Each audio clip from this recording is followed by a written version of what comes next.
Chapter 395. This dressing room is for the two main leads. However, Yan Bingqing said that she wants to use this one. Seeing that the superstar won't be here anytime soon, I can't really reject her. Mu Shi was displeased. This is the main lead's dressing room. Can't this missy use another one?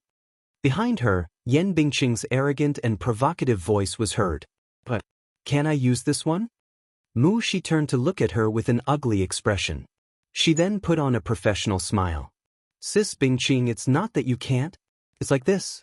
Our Xianxia is the first to do the test shoot, so she has to do her makeup quickly. Alright, I got it.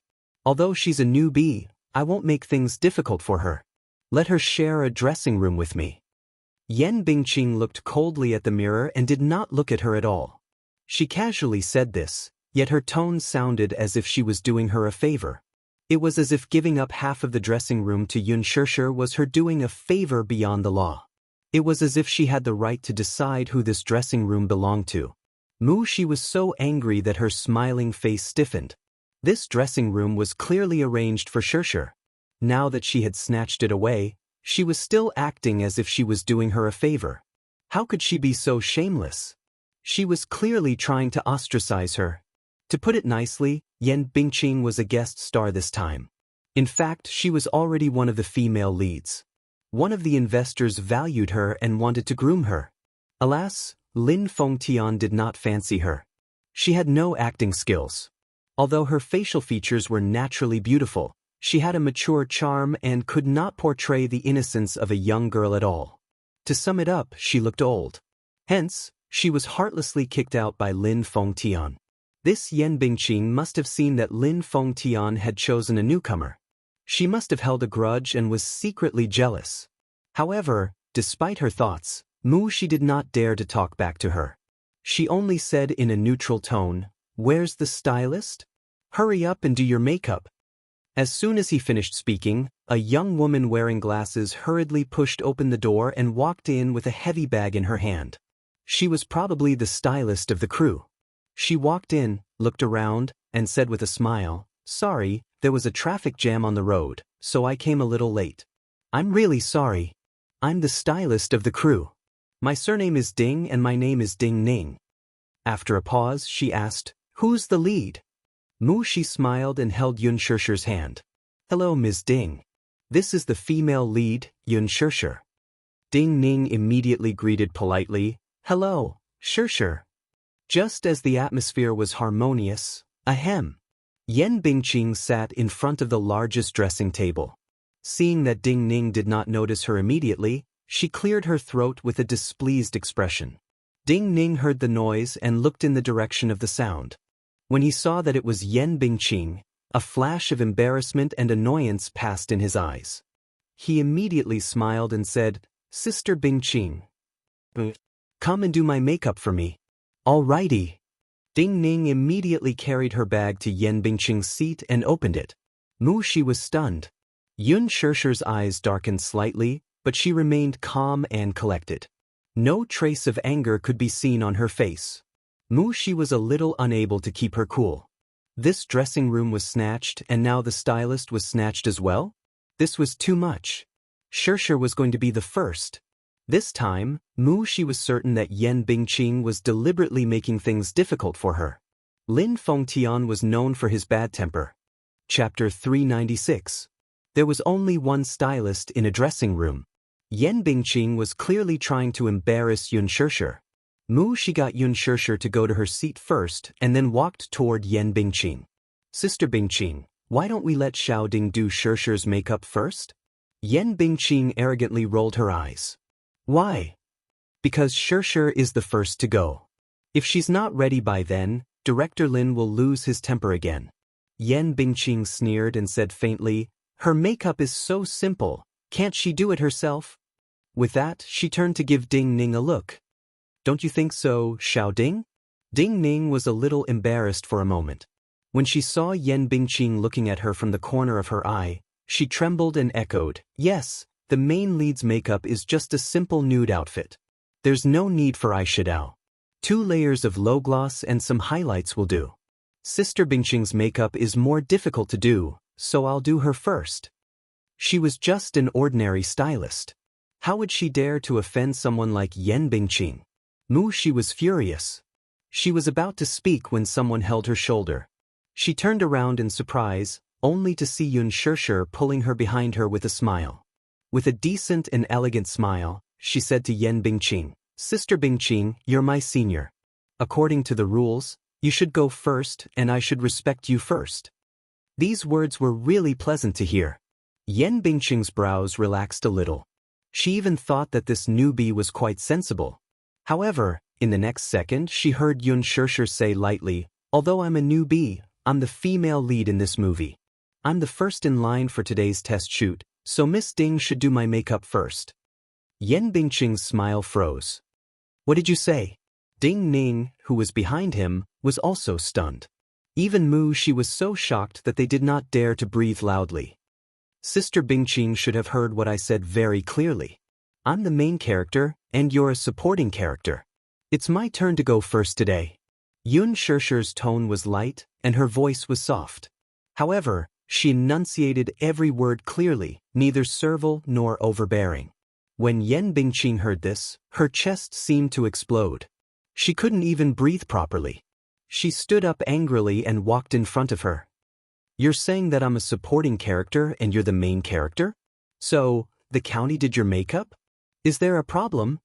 Xianxia said helplessly, "Indeed, I'm the main character and you're the supporting character. I didn't say anything wrong.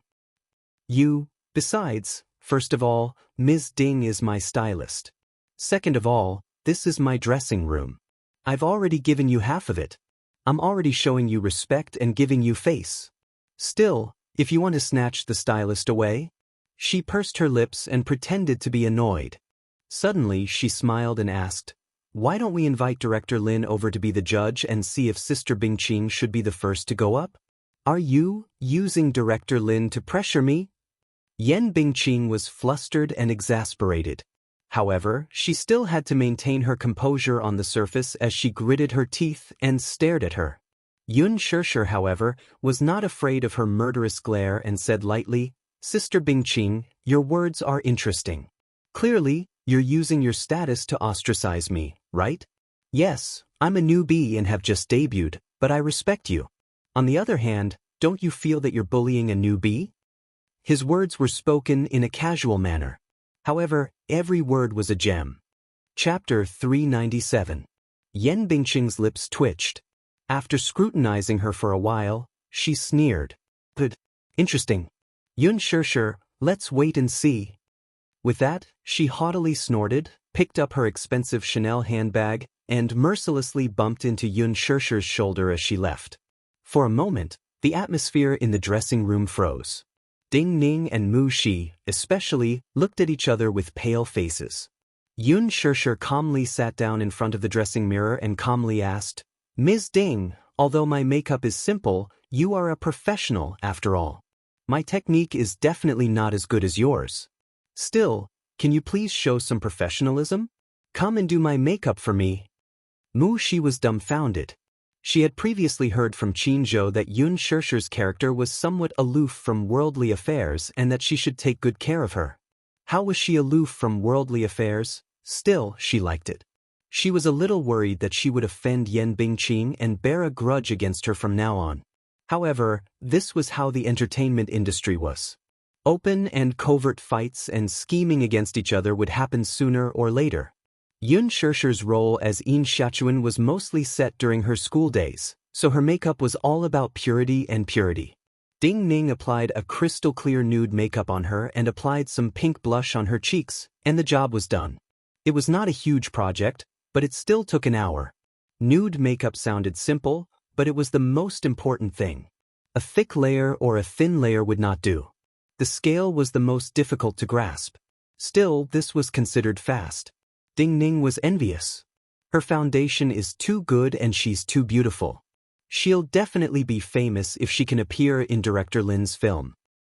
She glanced at her and was instantly stunned. She quickly led her to the studio. Everything was in order. Lin Fengtian was an impatient person. He looked at the time and asked impatiently, "Where is she? Is her makeup done?" Coming. She hurried over. Director Lin, look, the timing is just right. Xiaxia's makeup is done.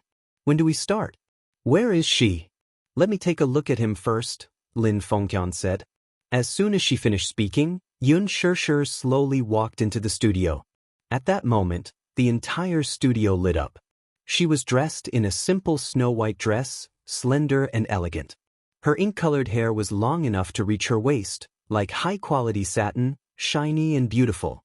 Raising his head, he saw a face so beautiful that it was suffocating. She had fair skin, charming facial features, and a faint blush on her cheeks. Her eyebrows were as elegant as the clouds, her eyes were as clear as the autumn waters, and her thin cherry-red lips. She lowered her eyes, revealing a row of long and curly eyelashes that were as thick and long as a comb. They were like the finest black feathers, but also like the fluttering wings of a butterfly. She was excessively charming. Her pink lips were not adorned with any embellishments, but they were like fresh flower petals, tender and lovely. Lin Fengqian did not react for a long time. His gaze was fixed on her without blinking. For a moment, the huge studio was silent. Shi's heart was in a mess. She knew that Lin Fengqian was very picky and strict when it came to filming. She was afraid that the makeup would not pass. She looked at him and saw that he could not hide the amazement in his eyes. Only then did her heart calm down. To be precise, he could not help but stare at her in a daze. He felt his whole body heating up as if he were drunk. He was like a teenage boy who saw a girl he liked and could not take his eyes off her no matter what. Chapter 398. Humans had a persistent pursuit of beauty. Xiaxia, on the other hand, was just standing there. Before she could act, Lin Fengqian had already gotten into character. A character who seemed to have walked out of a book. Xianxia, who had walked out of the memories of her lost youth. She was so beautiful that she could not be tarnished by anything in the world. Director Lin? She cautiously called out from the side. Lin Fengqian suddenly returned to his senses and could not help but praise, "Not bad." You have the feeling of Xianxia. Xiaxia's lips curled into a slight smile when she heard this. She was in a good mood. The process of the test shoot went very smoothly. Xianxia, who was played by Xiaxia, and Dongyu, who was played by Gu Xingzi, were biological siblings. This novel was about how the two were childhood sweethearts who relied on each other as they grew up. As they grew up, taboo feelings gradually developed between them. Xiaxia's character was simple and persistent. She was like a moth to a flame when it came to love. From the beginning to the end, she kept following Dongyu's back. Xiaxia's infatuation was ultimately restrained by the world. Although Dongyu's heart throbbed with love for her, he was forced to push her away time and time again due to ethics. Later, Xiaxia's mother unintentionally flipped through Xiaxia's diary. The desperate and sorrowful words of struggling in the abyss of misery were revealed. Only then did she realize that the siblings had developed feelings that they should not have. In a fit of anger, Xiaxia's mother sent her abroad to study. This was undoubtedly an exile. A few years later, Xiaxia received a long-distance call from her mother. Dongyu had a fiancé and was about to get engaged. Xiaxia returned to her hometown with a sense of loss. However, in an accident, she was diagnosed with blood cancer. Dongyu rushed to the hospital for a bone marrow examination, only to find out that his bone marrow and blood type did not match. The siblings were not related by blood. It turned out that when Xiaxia was born, the two children were swapped at birth, resulting in a torturous relationship. Lin Fengqian boasted of his ruthless foresight. Now, he was even more confident of his judgment. Xiaxia and Xiaxia's temperament was very compatible.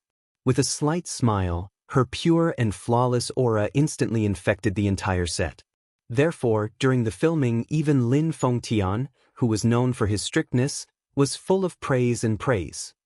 This newbie is too suitable for the role of Xiaxia. It's as if he just walked out of a book. The styling director clicked her tongue in wonder. At the side, not far away, Yan Bingqing's eyebrows furrowed. She looked displeased. It was unknown whether it was because of jealousy or unwillingness, but there seemed to be a cluster of flames burning in her chest. She hadn't even started putting on her makeup yet. When she heard that it had already started, she especially rushed over to take a look. Lin Fengtian was famous for being harsh.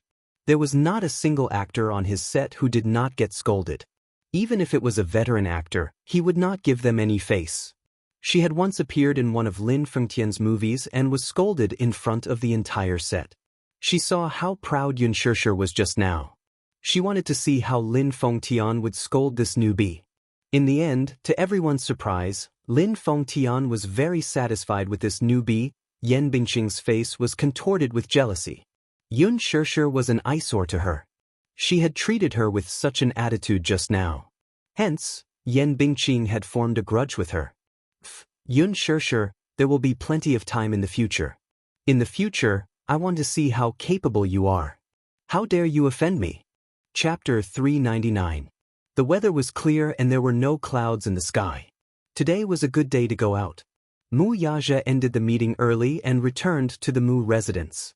The servants were surprised to see him back. They had heard that he had an important meeting today and that he should be home late.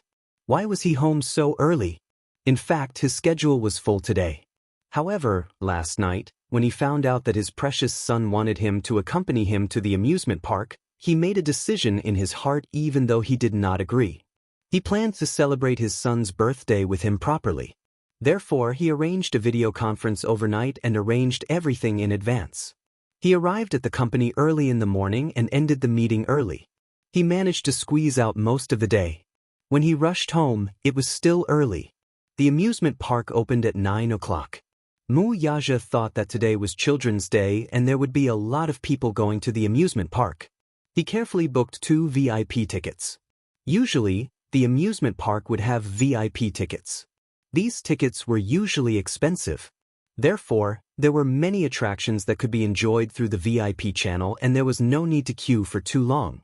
He wanted to let the little guy enjoy himself as much as possible in the limited time he had. Mu Yaja glanced around the living room and asked, "Where's the little young master?" "He's reading comics in his room." "He didn't go to the amusement park?" It was as expected. Without his company, the little guy probably had no interest in going anywhere. The young mistress originally wanted to take him to play. But the little young master said that he only wanted you to accompany him, so the young mistress accompanied the master to the Yongning temple to pray and eat vegetarian food. The servant told him the truth. "Help me get ready. I'll go out later." "Yes, young master." The servant quickly went to prepare. When he went up to the second floor, the door to the study was ajar. He carefully pushed it open. His movements were light and silent. Therefore, Xiao Yichen, who was building Lego blocks in the study, did not realize that someone had entered the study. He was still immersed in his own world. He sat on the carpet with Lego blocks scattered in front of him. Only half of the castle was left. It must have collapsed halfway and the Lego blocks were scattered everywhere. Little Yichen held the building blocks in his hand, but he just sat there motionlessly with his back facing her.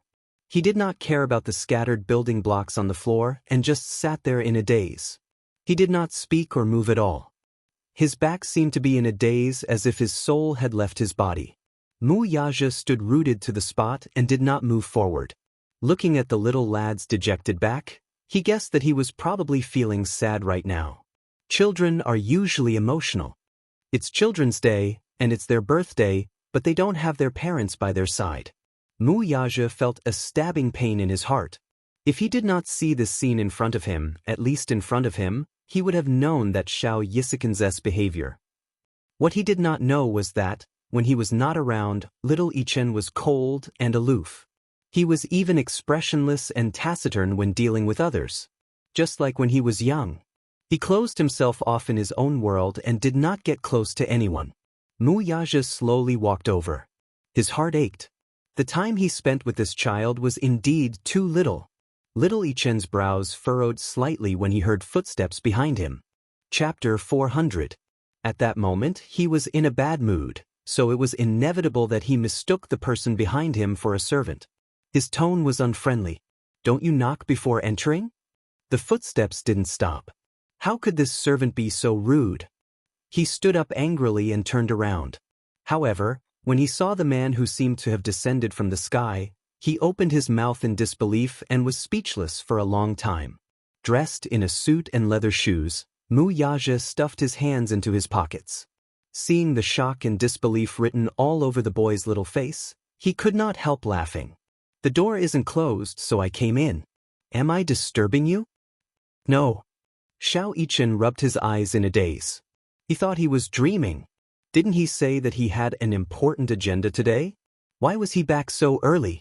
"Daddy, why are you here?" "To celebrate my baby's birthday." Mu Yaja squatted down in front of him with a gentle expression. His handsome eyes were fixed on the little munchkin, and the corners of his lips curled up slightly.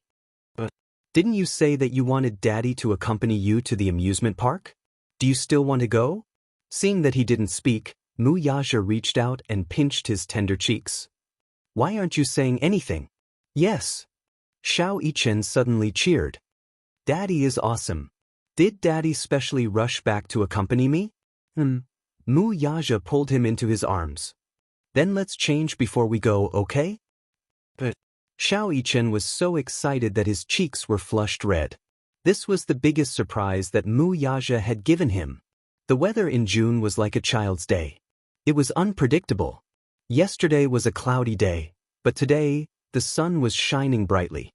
Mu Yaja had specially changed him into a casual outfit. A white top, aqua blue casual pants, a pair of air-cushioned shoes, a beret, and a pair of sunglasses. He looked like a fashionable young man. Xiao Yichen's handsome features and fair skin made him look more handsome than many children's fashion models. Mu Yaja followed suit and matched him in a father-son outfit. Similarly, he wore a white casual shirt, aqua blue cropped pants, and a pair of casual sneakers. He had shed his former business elite demeanor. Now that he was wearing casual makeup, he seemed to have lost a few years of his age.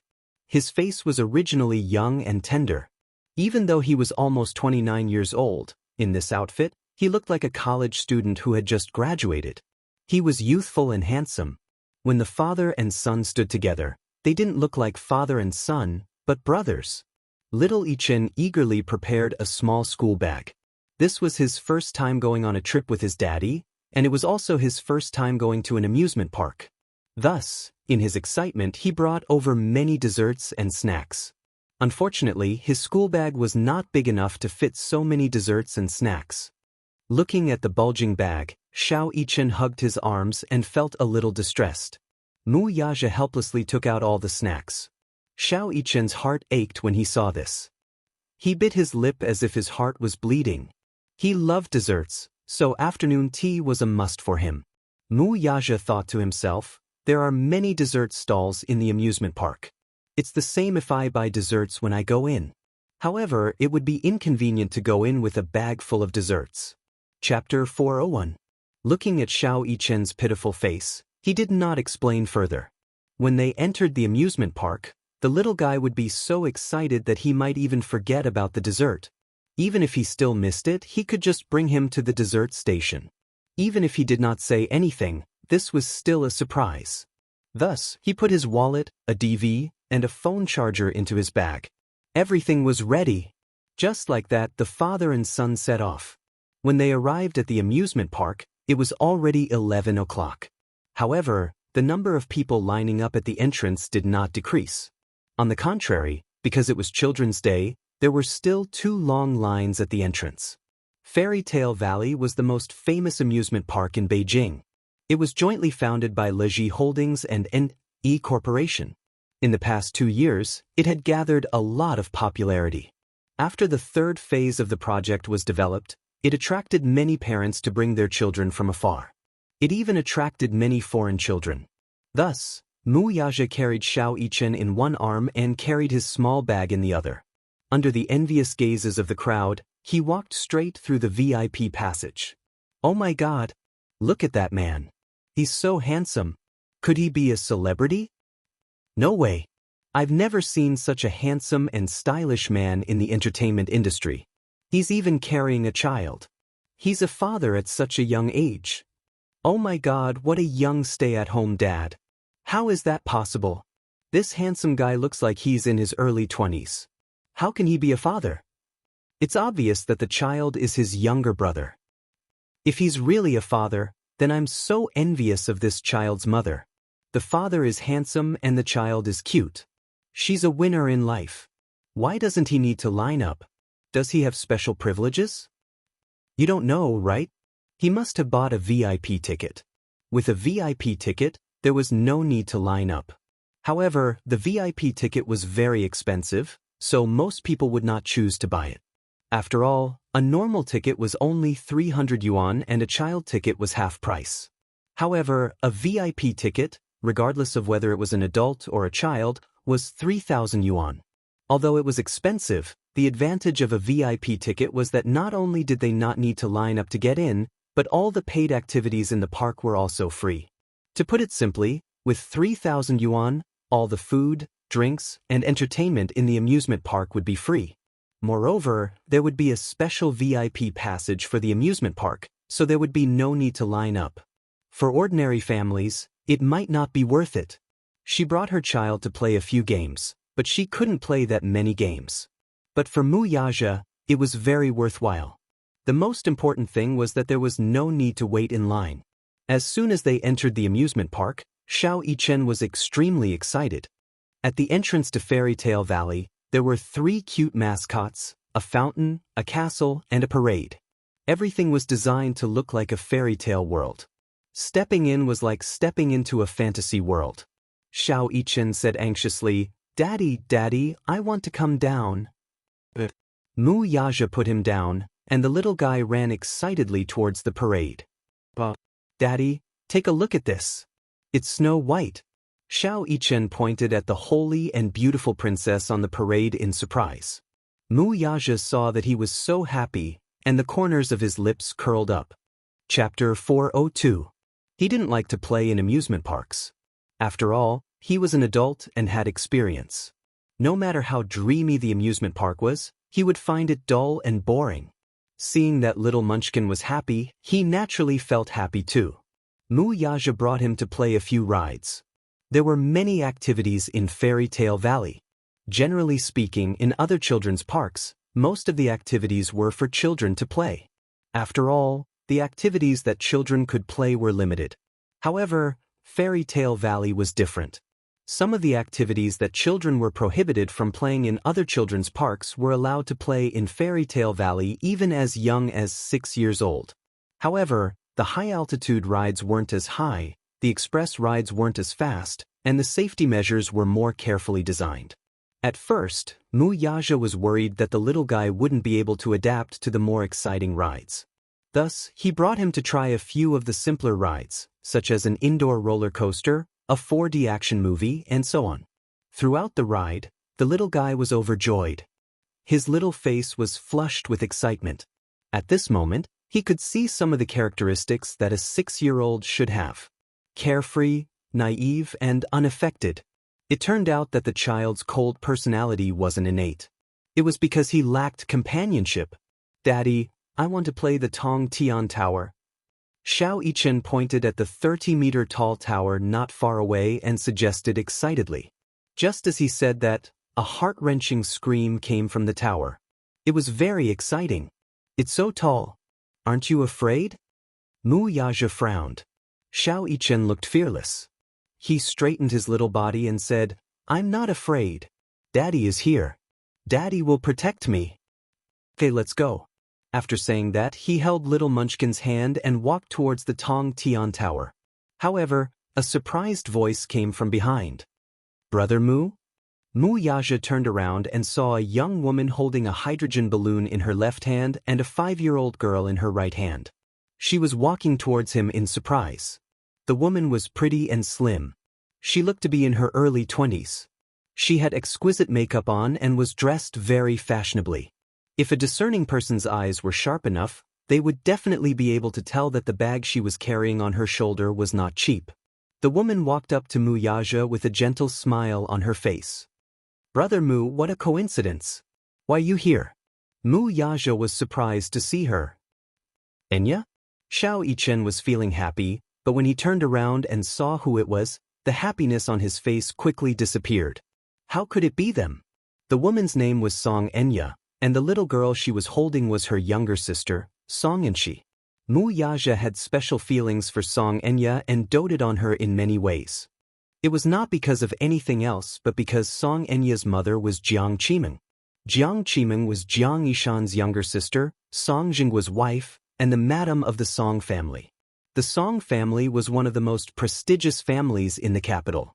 They had been a scholarly family for over 100 years. When it came to Xianxia's grandfather's generation, he started a revolution. Old Song fought alongside the martyrs when he was young and was one of the 10 founding fathers of the country. One of the founding fathers. His position was very important. He had 2 sons. His eldest son, Song Zhengguo, was the chief of the capital's military and held a high position. His youngest son, Song Zhenggua, was the mayor of the capital and was also a big shot.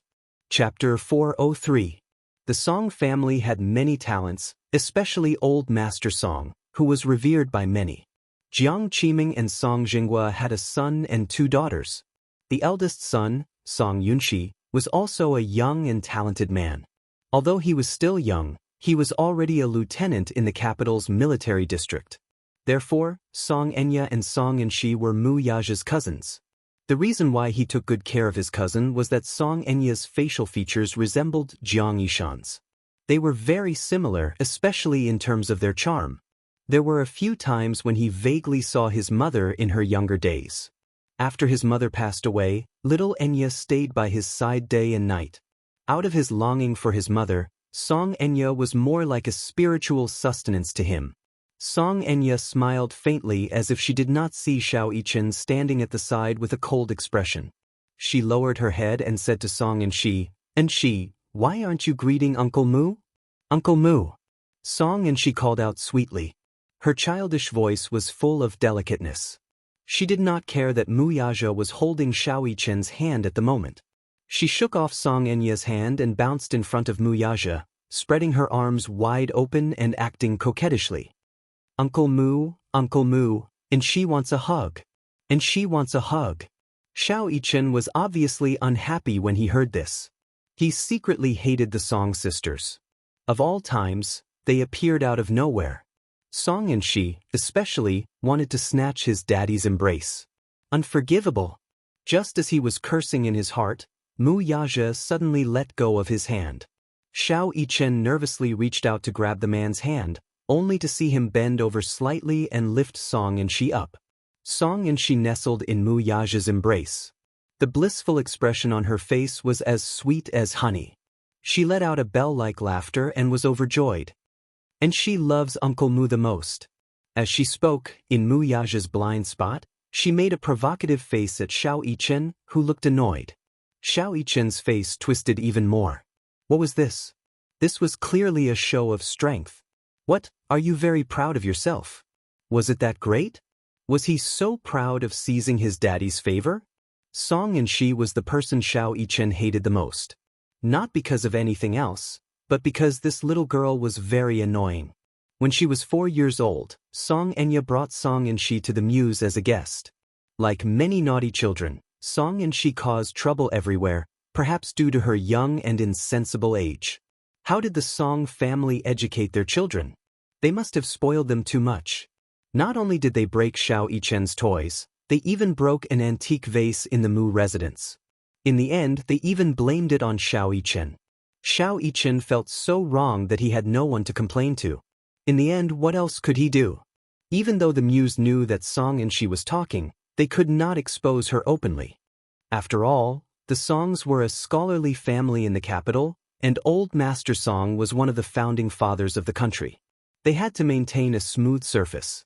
In private, Mr. Song naturally knew his daughter's character well. He knew that the antique vase must have been broken by Song and she, so he secretly gave the Muse a lot of benefits and let the matter pass just like that. Although the matter was said to be over, it had always been a thorn in Xiao Yichen's heart. Chapter 404. Daddy won't like this liar. Just as he was thinking this, he heard Wuxia say, "Yes, I like she the most too." Xiao Yichen was fuming. Like she the most? What about him, then? Daddy likes this little rascal the most, then what about him? Does Daddy not love him anymore? Feeling aggrieved, the little boy bitterly said, "Daddy loves Xianxia the most, then what about me? What about me?" "Ha. Brother Mu, look, Xiao Yichen can get jealous too." Xianxia smiled and squatted down to coax him. "Xiao Yichen, be good. And he likes you the most too." Xiao Yichen pursed his lips, obviously not accepting her flattery. He hid behind Mu Yaja and said, "But I don't like Auntie." Mu Yaja was a little helpless. "And be good. You're an elder brother, you should give in to your younger sister." Xianxia was a year younger than Xiao Yichen, so she had to call him elder brother. He understood this principle, but looking at the smug little guy hanging on his daddy's body, Xiao Yichen could not pretend to be magnanimous no matter how hard he tried. Still, since daddy had spoken, he should give daddy some face, right? Thus, the little guy nodded his head reluctantly, reaching a consensus with Mu Yaja. Xianxia smiled. "Brother Mu, why are you free today? Did you want to bring Yichen out to play?" To celebrate his birthday with him, Mu Yaja said concisely. This tone of his was a rare show of patience. He had never been patient with women. Xianxia, however, was an exception. That was because she was his most beloved cousin. "Oh, then I wish Xiao Yichen a happy birthday. I was in a hurry and didn't prepare a gift for my baby." Xianxia smiled. Her superficial birthday greeting did not sound sincere at all. It was just a facade, and little Yichen was embarrassed to hear it. She continued, "What a coincidence. Since we've bumped into each other, why don't we play together? It's more fun to play together. And she wants to play with Uncle Mu." "Uncle Mu, Uncle Mu, Uncle Mu." Xianxia, who was in his arms, kept cheering as she waved her hands excitedly. Her dependence on Mu Yaja was extraordinary. Mu Yaja only nodded slightly and reached out to gently scratch the bridge of her nose. That was a sign of agreement. In fact, he preferred to have a daughter more than a son. As a man, he always liked to have a little princess to hold in his palm like a pearl. He liked the shy and cute little loli to act coquettishly. As for Xianxia, he treated her like half a daughter. Xianxia immediately cheered. Her eyes curved into two crescent moons, looking extremely adorable. She played around in his arms, looking joyful and harmonious. Xianxia, who was watching from the side, was also smiling sweetly. She completely forgot about little Yichen and only chided, "Xianxia, stop fooling around. Come down quickly. Why do you keep letting Uncle Mu carry you?" As she spoke, she did not reach out her hand, nor did she have any intention of taking the child from Mu Yaja's arms. This scene reflected in Xiao Yichen's eyes. No matter how he looked at it, it looked like a warm family of three in the garden, laughing and chatting happily. It was as if he was an outsider. "Daddy?" Little Yichen opened his mouth with a face full of resentment, but before he could finish speaking, Chapter 405. Her eyes widened slightly when she saw the 2 VIP tickets in Mu Yaja's hands. She asked in surprise, "Brother Mu, did you buy VIP tickets?" "That's great. In that case, you and Xiao Yichen won't have to queue up for any games." "I went to the official website yesterday to get tickets, but I couldn't get them. There were only 200 VIP tickets sold every day. It symbolized the supreme VIP experience, so it was not something that could be bought with money." Mu Yaja naturally had his ways of getting VIP tickets. Hence, he took out his phone and made a call. Not long after, a representative from Leji Holdings delivered 2 VIP tickets to him. Since he had met them, he would bear the sisters' expenses on his tab. Xianxia stuck out her tongue mischievously. Although she was elated, she put on a reserved expression. "Brother Mu, you've spent so much money." The man smiled. The cost of these 2 VIP tickets was nothing to him. Xiao Yichen stood at the same spot, feeling a little lonely. He suddenly felt that he had been left out. For some reason, he could only watch as the 3 of them walked forward. Mu Yaja was carrying his small bag in one hand and hugging Xianxia with the other. Xianxia was holding a helium balloon, and the 3 of them were laughing and chatting happily. For some reason, he felt a pang in his heart all of a sudden. The 2 sisters from the Song family had suddenly barged into his birthday and snatched away his daddy, who was supposed to be with him the whole day. Now he, who was supposed to be the star of the day, seemed a little lonely. He did not know why, but he did not look forward to this birthday as much as before. Hence, out of spite and wanting to attract Mu Yaja's attention, he deliberately walked very slowly and even lagged far behind, hoping that his daddy would focus more on him. Such weak hopes seemed a little petty and pitiful. Mu Yaja was also worried about him.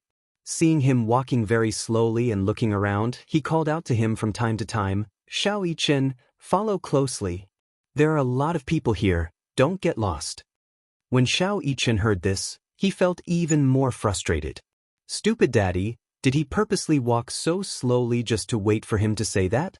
What he wanted wasn't such a simple sentence. Could it be that only children who knew how to cry and throw tantrums would get sweets? Could it be that he had always been independent and had even undergone wilderness survival training? Was that why Daddy wasn't as worried about him as he was about other children? Was it because of this? Xiao Yichen's heart felt stuffy and sour. Even though he knew that his daddy's love for Song and Shi was only superficial and that his daddy loved him the most in his heart, but, looking at such a scene, he had to pretend to be happy no matter what. Gradually, he lost his interest in the garden. His head drooped as he slowly followed behind. It was a strong contrast to the overjoyed and happy appearance he had when he first entered the garden. This birthday was even worse than the past. "Uncle Mu, I want to ride the merry-go-round." Song and Shi pointed at the dreamland-themed merry-go-round, her eyes shining. "Boring," Xiao Yichen said softly, his face full of disdain. "What's so fun about this?" Chapter 406. "Uncle Mu, come and play with Shi. Come and play with Shi." Song and Shi continued to act coquettishly and pouted her lips. Her coquettish look was irresistible. Mu Yaja turned around and asked Xiao Yichen, "Yichen, do you want to play?" Xiao Yichen replied without hesitation, "What's so fun about the merry-go-round? I don't like to play." "Then, wait for Daddy for a while, okay?" Mu Yaja said as he carried Song and Shi to play. Xianxia lifted her skirt and followed closely behind.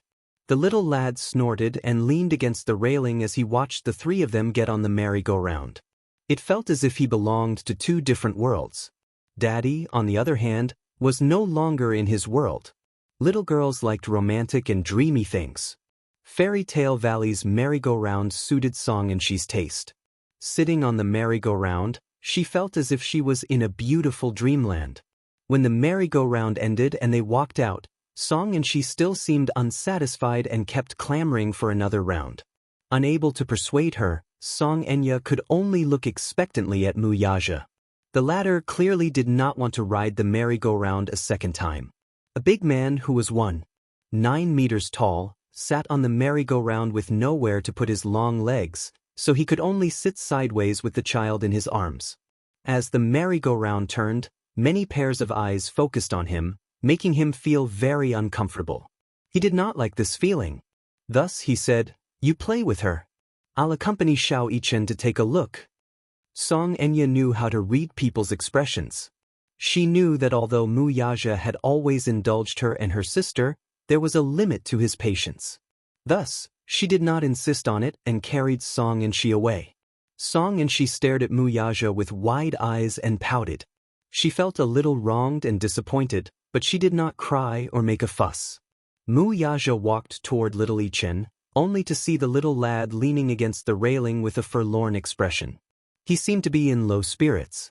Knowing that he had neglected him a little, he felt a little unhappy. "What do you want to play? Daddy will play with you." Mu Yaja hugged him and coaxed him gently. The little guy, however, turned his face to the side. His eyelids were drooping and he did not look very happy. "There's nothing in particular. Didn't you just say that you want to play the tower?" Mu Yaja gently replied, "Daddy will sit with you." "I don't want to." Little Yichen threw a tantrum and stubbornly turned his back on him. He did not want to bother with him anymore. Mu Yaja ignored the boy's tantrum, though, and carried him to the Tower of Babel. At first, Xiao Yichen resisted unhappily and struggled in his arms.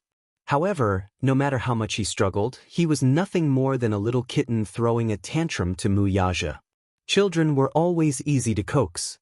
He easily soothed his little mood and brought him to the tower. After buckling his seatbelt, the little guy's attention was all on the machine that was about to start. He looked around nervously and excitedly. 3, 2, 1. Following the urgent countdown, the machine was on the verge of starting and instantly lifted them 30 meters into the air. The sudden rise, the pressure of the pressure, and the view from above made Xianxia scream uncontrollably. Wuxia, who was standing at the side, appeared to be calm and composed. Chapter 407. Compared to the high-altitude parachuting that he had done during his special training, this event seemed like a child's play. It was merely a 30-meter-high parachute jump, but it didn't hurt him at all. Children, on the other hand, were different. Whether it was their physical or mental state, they were much weaker. Therefore, Xianxia's screams and laughter could be heard throughout the entire process. When the game ended, Xianxia was still in a state of shock, but he still wanted to continue. He felt that the Tower of Babel was very exciting and fun. Most children would naturally want to try something fun again, and he was no exception. Thus, Wuxia played with him again. When they walked down the Tower of Babel for the second time, Xianxia held Wuxia's hand and danced around excitedly. He kept explaining the beautiful scenery that he had seen during the process of ascending. In an instant, it was as if all the unhappiness from before had vanished into thin air. Children were just that innocent and cute. They wouldn't remember anything for too long. After that, Wuxia seemed to have realized that he had neglected Xianxia by always carrying Xianxia in his arms. Feeling guilty, he continued to carry Xianxia in his arms and didn't put him down. His energy was astonishing. Xianxia was much heavier than Xianxia, but he continued to carry him in his arms and couldn't bear to put him down. Every time Xianxia opened her arms and asked Wuxia to carry her, Xianxia would immediately wrap his arms around Wuxia's shoulders. This was a silent declaration of his exclusive rights. Every time this happened, it was Xianxia's turn to pout and stomp her feet in anger. She was in a bad mood. However, no matter how unhappy she was, no matter how much she cried, Wuxia never hugged her again. At least for today, he had to accompany the little guy. Otherwise, it would be meaningless for him to rush back to celebrate his birthday with him. Xianxia's happiness was the most important thing right now. Nothing else mattered to him. Xianxia looked at Xianxia, who was once again occupying Wuxia's arms. Her expression was so ugly that it was as if she had swallowed a few flies. Every time she finished a game, she wanted to be hugged by Wuxia, but Xianxia refused to leave Wuxia's arms. There was nothing she could do. Xianxia's face was contorted in anger. Xianxia felt his mood lighten up when he saw her deflated expression. Xianxia saw this and was jealous. Therefore, when everyone was taking a break, she mentioned that she wanted to eat dessert. Wuxia wanted to buy some desserts for Xianxia, so he asked them to wait in their seats and rush to the dessert station.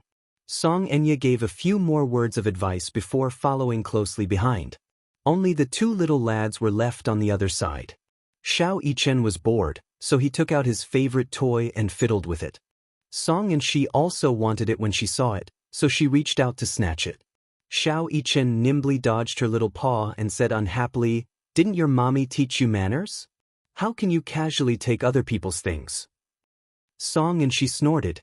"Cheapskate, drink some cold water. Do you think I care about your lousy toy?" "I don't want you to care about it either. You're the cheapskate." Xianxia stuck out his tongue and made a funny face. This time, the little lass was completely enraged. "I think you're obviously jealous of me. You're jealous that Uncle Mu likes me more than you. What nonsense are you talking about?" Xianxia sneered. "Daddy clearly likes me the most. Who do you think you are?"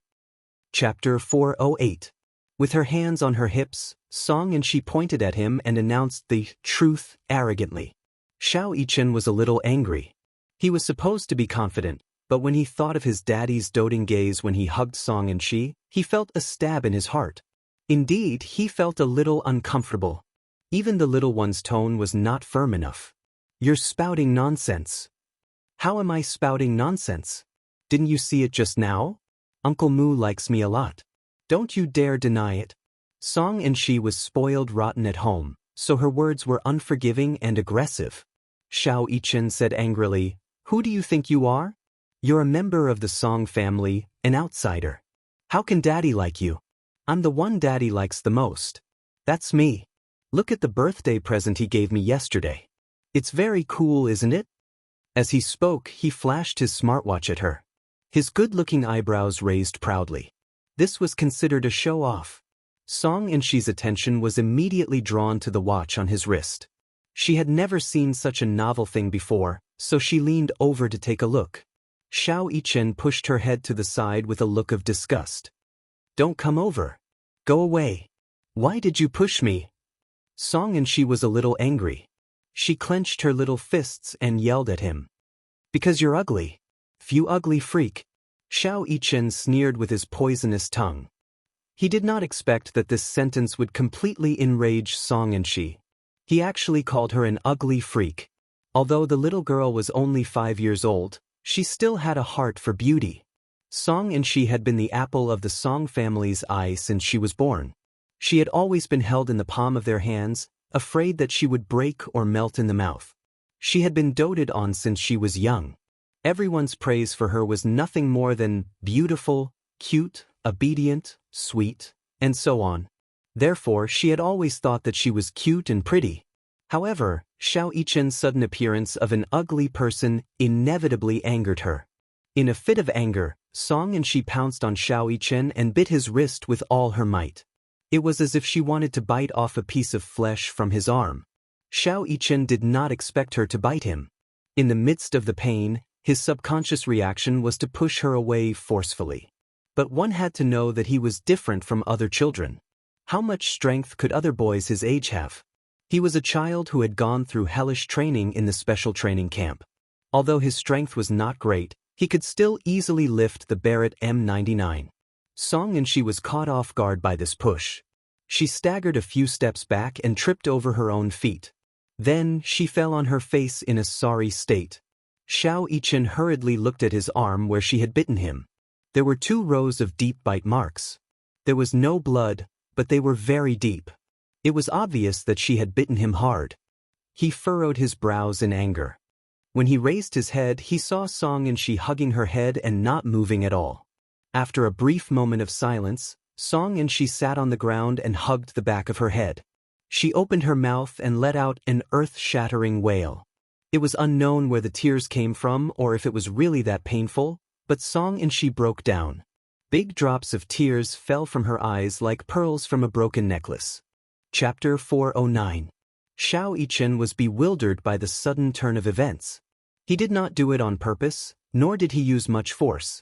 It was just a subconscious reaction from the pain. Why was this brat so weak? Some kind-hearted tourists immediately went forward to help her up, but when they touched the back of her head, they were shocked to find their hands stained with blood. Her head is bleeding. Hurry and call an ambulance. Yes, it's a little serious. Xiao Yichen took a step back in shock when he saw this. He did not expect things to turn out this way.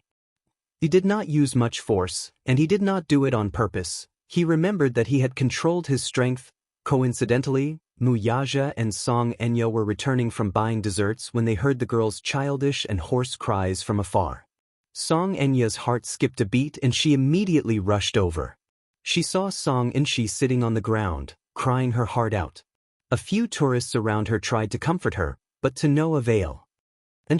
Song Enya was so frightened that her face turned pale. She threw the desserts aside and hurried over to carry her daughter. This hug was terrible. When the child saw her family, it was inevitable for her to be pretentious. Song Inshi cried even harder and louder. She pointed at Xiao Yichen, who was standing motionlessly at the side, and complained, He bullied me. He pushed me and called me ugly. Boo! And she is in so much pain. When Song Enya saw her crying hysterically, she glanced around and saw the fresh blood on the hands of passers-by. Alarmed, she touched the back of Song Inshi's head. When her fingertips came into contact with sticky blood, she was so frightened that her heart skipped a beat. Wuxia walked over, completely unaware of what had happened. When he saw Song Inshi crying sadly and Song Enya's hands stained with blood, his face turned cold. What happened? He asked. At the man's question, Song Inshi, who was in Song Enya's arms, cried even harder. It's all Mu Yichen's fault. It was Mu Yichen who pushed me. Sob, sob, sob. He said I was ugly and that Uncle Mu didn't like me. He even pushed me. Xianxia's heart ached as she glared fiercely at Xiao Yichen. However, Xiao Yichen did not cower under her gaze and glared back at her fiercely. Xianxia was infuriated to see him glaring back at her with such self-righteousness. Unfortunately, Xiao Yichen was Mu Yaja's favorite child after all. He wasn't her child, so she had no right to scold him. Therefore, she could only glare at him. All of a sudden, all the accusations were directed at Xiao Yichen. He was stunned and suddenly lost his footing. For a moment, he didn't know what was going on, but he was inexplicably condemned by everyone. It wasn't like that. She wasn't telling the truth. What was going on just now? Xiao Yichen's mind was in a mess for a moment. Subconsciously, he walked to Mu Yaja's side and carefully grabbed the man's broad hand. In response, Mu Yaja held his hand tightly. Xiao Yichen raised his head pitifully, only to see Mu Yaja looking at him with a clear face. What happened? Yichen, give me an explanation. Daddy. Xiao Yichen hurriedly opened his mouth and said aggrievedly, I didn't push her. Chapter 410. It was just a subconscious defensive reaction under the immense pain. Xianxia was livid. Her beautiful face showed a hint of anger. Yichen, you're too much. I didn't reprimand you for Brother Mu's sake. And she is already in this state. Her head is bleeding, yet not only are you not apologizing, you're even trying to shirk responsibility. I've always heard that the Muse nurture their children's sense of responsibility. If you have half of your father's sense of responsibility, you won't say such things. As if she could not vent her anger, she walked up to him with Xianxia in her arms and asked aggressively, Are you saying that and she fell down herself and framed you for it? Aren't she won't lie. Besides, she's fine. Why would she fall down for no reason? Are you saying that she's lying? Little Yichen's face flushed red from this aggressive interrogation. His entire smiling face was flushed red. He pursed his lips and clenched his fists, pretending to be calm. I didn't push her. I didn't push her. I'm a man. I won't lie. Xianxia said, You call yourself a man, but shouldn't a man be responsible? Since you said that you're not lying, then tell me, how did my and she fall down? Boo, sis, he's lying. He's clearly the one who pushed me. In his arms, Xianxia's cries grew louder and louder. She wailed loudly as tears rolled down her cheeks. Xiao Yichen was so angry that he lost his rationality. She was the one who bit me first. It's her. She was the one who bullied me first. How can you bully her just because she bit you first? Xianxia's face darkened. You're the older brother. And she is insensible. Shouldn't you give in to her? Xiao Yichen was at a loss for words. But why did she question him like this? Was it because Xianxia was the one who suffered the most in the end, so all the mistakes deserved to be forgiven? He was only acting in self-defense. Even if he lost control of his strength in the end and hurt her, should he be condemned by everyone? Moreover, he clearly remembered that he hadn't used much strength earlier. He really hadn't used much strength. If he were to use force, he would know his limits. With the strength he had exerted just now, Xianxia would at most be pushed to the side. She wouldn't fall so hard. But if he said that she fell down by herself, would anyone believe him? Would Daddy believe him? Xiao Yichen looked at Mu Yaja worriedly, only to see his cold gaze land on Xianxia's face. Seeing that the situation was a mess, he suddenly said, Have you said enough? As soon as he spoke, the scene immediately quieted down. Perhaps men were born to be kings. As long as he opened his mouth and ordered everyone to be quiet, everyone would have to be quiet. Because of his words, the situation was stabilized a little. There's no point in arguing about this now. The most important thing now is to send the child to the hospital and take an X-ray to see if there are any major problems. Sigh. What should we do? And she has never suffered like this. Xiao Yichen was so angry that he didn't say anything. What was this little bit of suffering? He had suffered all kinds of hardships in the special training camp. Such a small injury would at most require 2 stitches. Mu Yaja squatted down and held Xiao Yichen's shoulders as he said in a deep voice, Yichen, apologize to your sister first, okay? Chapter 411. No. Xiao Yichen insisted. Mu Yaja's face instantly turned cold. You won't even listen to Daddy anymore? Daddy's words are wrong. I won't listen. Xiao Yichen felt aggrieved, but on the surface he still looked very determined. How could he admit defeat in front of the sisters? I won't apologize for something I didn't do. Then tell Daddy, did you push your sister? Mu Yaja asked seriously. Xiao Yichen was speechless for a moment before he forced out 2 words. I pushed, then he nervously explained, that's because she bit me first and I didn't use. Since you pushed her, shouldn't you apologize when she fell? Mu Yaja guided him patiently. He did not care what other children did wrong. He only cared about his own child's sense of responsibility. Even if he did not push her hard, he still pushed her. Xiao Yichen was partly responsible for her fall, so he wanted Xiao Yichen to lower his head and apologize. You should reflect on your mistake. Xiao Yichen had always taken Mu Yaja's words as an order. He wanted to quickly resolve this matter, so even if he was unwilling, he still obediently lowered his head in Xianxi's direction. I'm sorry, Xianxia. It's my fault, I shouldn't have pushed you. However, his apology did not make Xianxia stop crying. Still, the only thing he could do was apologize. Now that he had done this, whether or not he was forgiven was no longer his concern. Uncle Mu, give me a hug. Xianxia ignored Xiao Yichen's apology and only opened her arms to him with teary eyes. This time, her request for a hug was not something Mu Yaja could refuse. Xianxia seemed to have achieved her ultimate goal when he took her from Xianxia's arms. Her crying stopped abruptly. Xiao Yichen felt a little sullen, but more than that, he was filled with anger. When he looked up, he met Xianxia's eyes, which secretly flashed with a hint of success. He clenched his fists so tightly that they cracked. The person in charge of Liji Holdings rushed over. On this day, Li Hanlin happened to be inspecting a new project in Fairy Tale Valley. When he heard that a child was in trouble, he immediately contacted the medical staff and rushed over. When he saw the people in front of him, the corners of his eyes twitched slightly. Headmaster Li? Mu Yaja narrowed his eyes, clearly recognizing him at a glance. Ah, what a coincidence. Li Hanlin said awkwardly.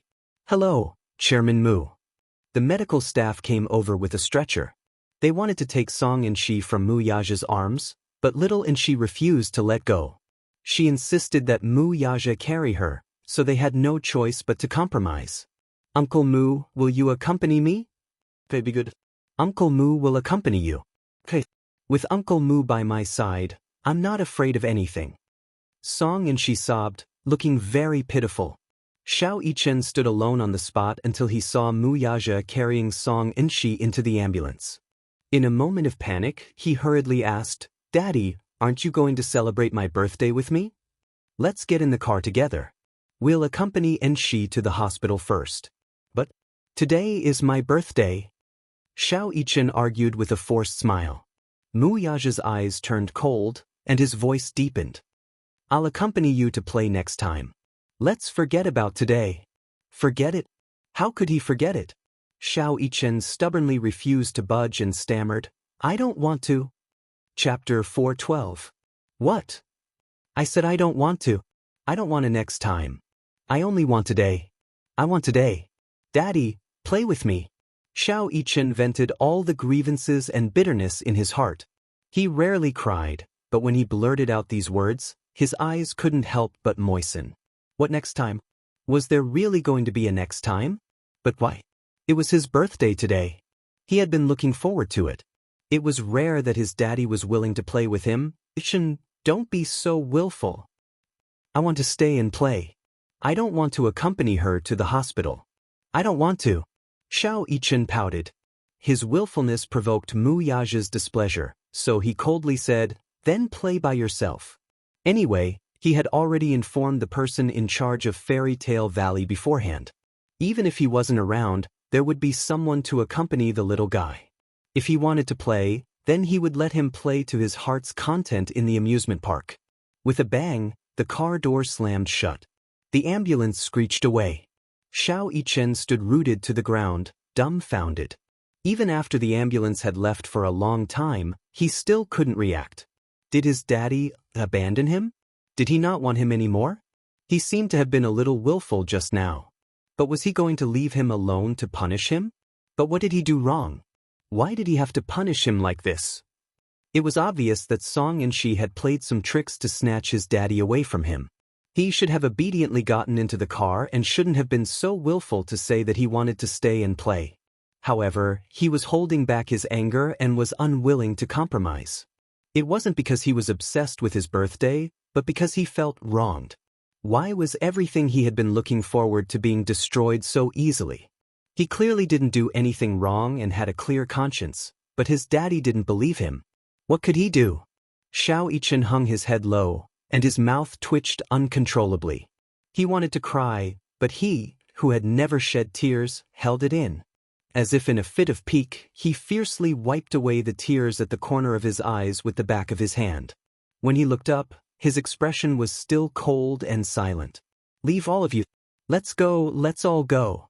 Even if he was alone, he could still enjoy himself. Li Hanlin walked up to Xianxia and squatted down beside him. He was amazed that the little guy looked so much like President Yun. Normally, twins rarely looked so similar. "Young Master Mu." Li Hanlin smiled and stuck his face close to Mu Siju, trying to please him. Xianxia responded with a cold look. "Don't touch me." Without Mu Yazhi around, he seemed to have returned to his old Xianxia, cold, stern, and taciturn. Xianxia picked up his backpack and walked towards his next target. He said, "I'm going to play by myself. Don't follow me." How could Li Hanlin listen to him? Before Mu Yazhi left, he had specifically asked him to take good care of this child. Thus, Nanny Li said, "Send a few people to follow him secretly and protect him. Don't let him find out." Thus, the group of bodyguards followed Xianxia in a grandiose but cautious manner. How could Xianxia, who had undergone special training since he was a child, not notice? However, he didn't have the heart to care so much. Chapter 4:13. Since we're here, let's have some fun. Therefore, the Tower of Babel, the Fire Beacon Wheel, the Ice Mountain Snow Region, whatever was exciting, he sat on the roller coaster and used the momentum of the roller coaster to vent all the dissatisfaction and grievances in his heart in the form of screams. It was as if he could only feel better this way. He had never been a weak child, but today's incident had left a scar in his heart. He had always thought that girls were innocent and romantic, but Xianxia's actions had completely overturned his understanding of girls. "I hate girls. I hate Xianxia." Xianxia's body swayed slightly when he alighted from the roller coaster. Now that the sun was gradually getting hotter, he raised his fair little face and looked at the weather. Now that the sun was shining brightly, the temperature was rising, but no matter how bright the sun was, it was as if it could not shine into his heart. No matter how he played, he did not have the happiness and joy he had when his daddy was with him. "I hate birthdays the most," Xianxia muttered as he sat alone on the bench, hugging his small school bag tightly. Sure, it's been hard on you today." After the photo shoot, Mu Shi sent Yun Sure out of the building and said with a smile, "I'll send you the photo shoot when it's done." Thanks. She suddenly thought of something and quickly asked, "Oh, right. Do you have Weibo?" "Weibo? Don't tell me you don't use Sino Weibo." "I don't have the habit of using Weibo," Yun Sure admitted honestly. "I'm usually very busy, so, haha. No matter how busy you are, you should still have the time to check Weibo. You're not like my sister, who has a child and spends all her time with him, so you don't even have the time to check Weibo." Mu Shi did not know whether to laugh or cry. Yun Sure's expression froze. She had hit the nail on the head. In the past, she was very busy with work and spent all her time at home with Yu, so she did not even have an account on Weibo. However, her assistant did not know about this, so she had to keep the child a secret for now. As for her private life, she wanted to keep it a secret. At least, she did not want Yu's life to be disturbed in the future. Hence, she smiled and said, "I'll apply for one when I get back." "Let me know when you're done. I'll get you AV certification." Mu Shi then waved her hand.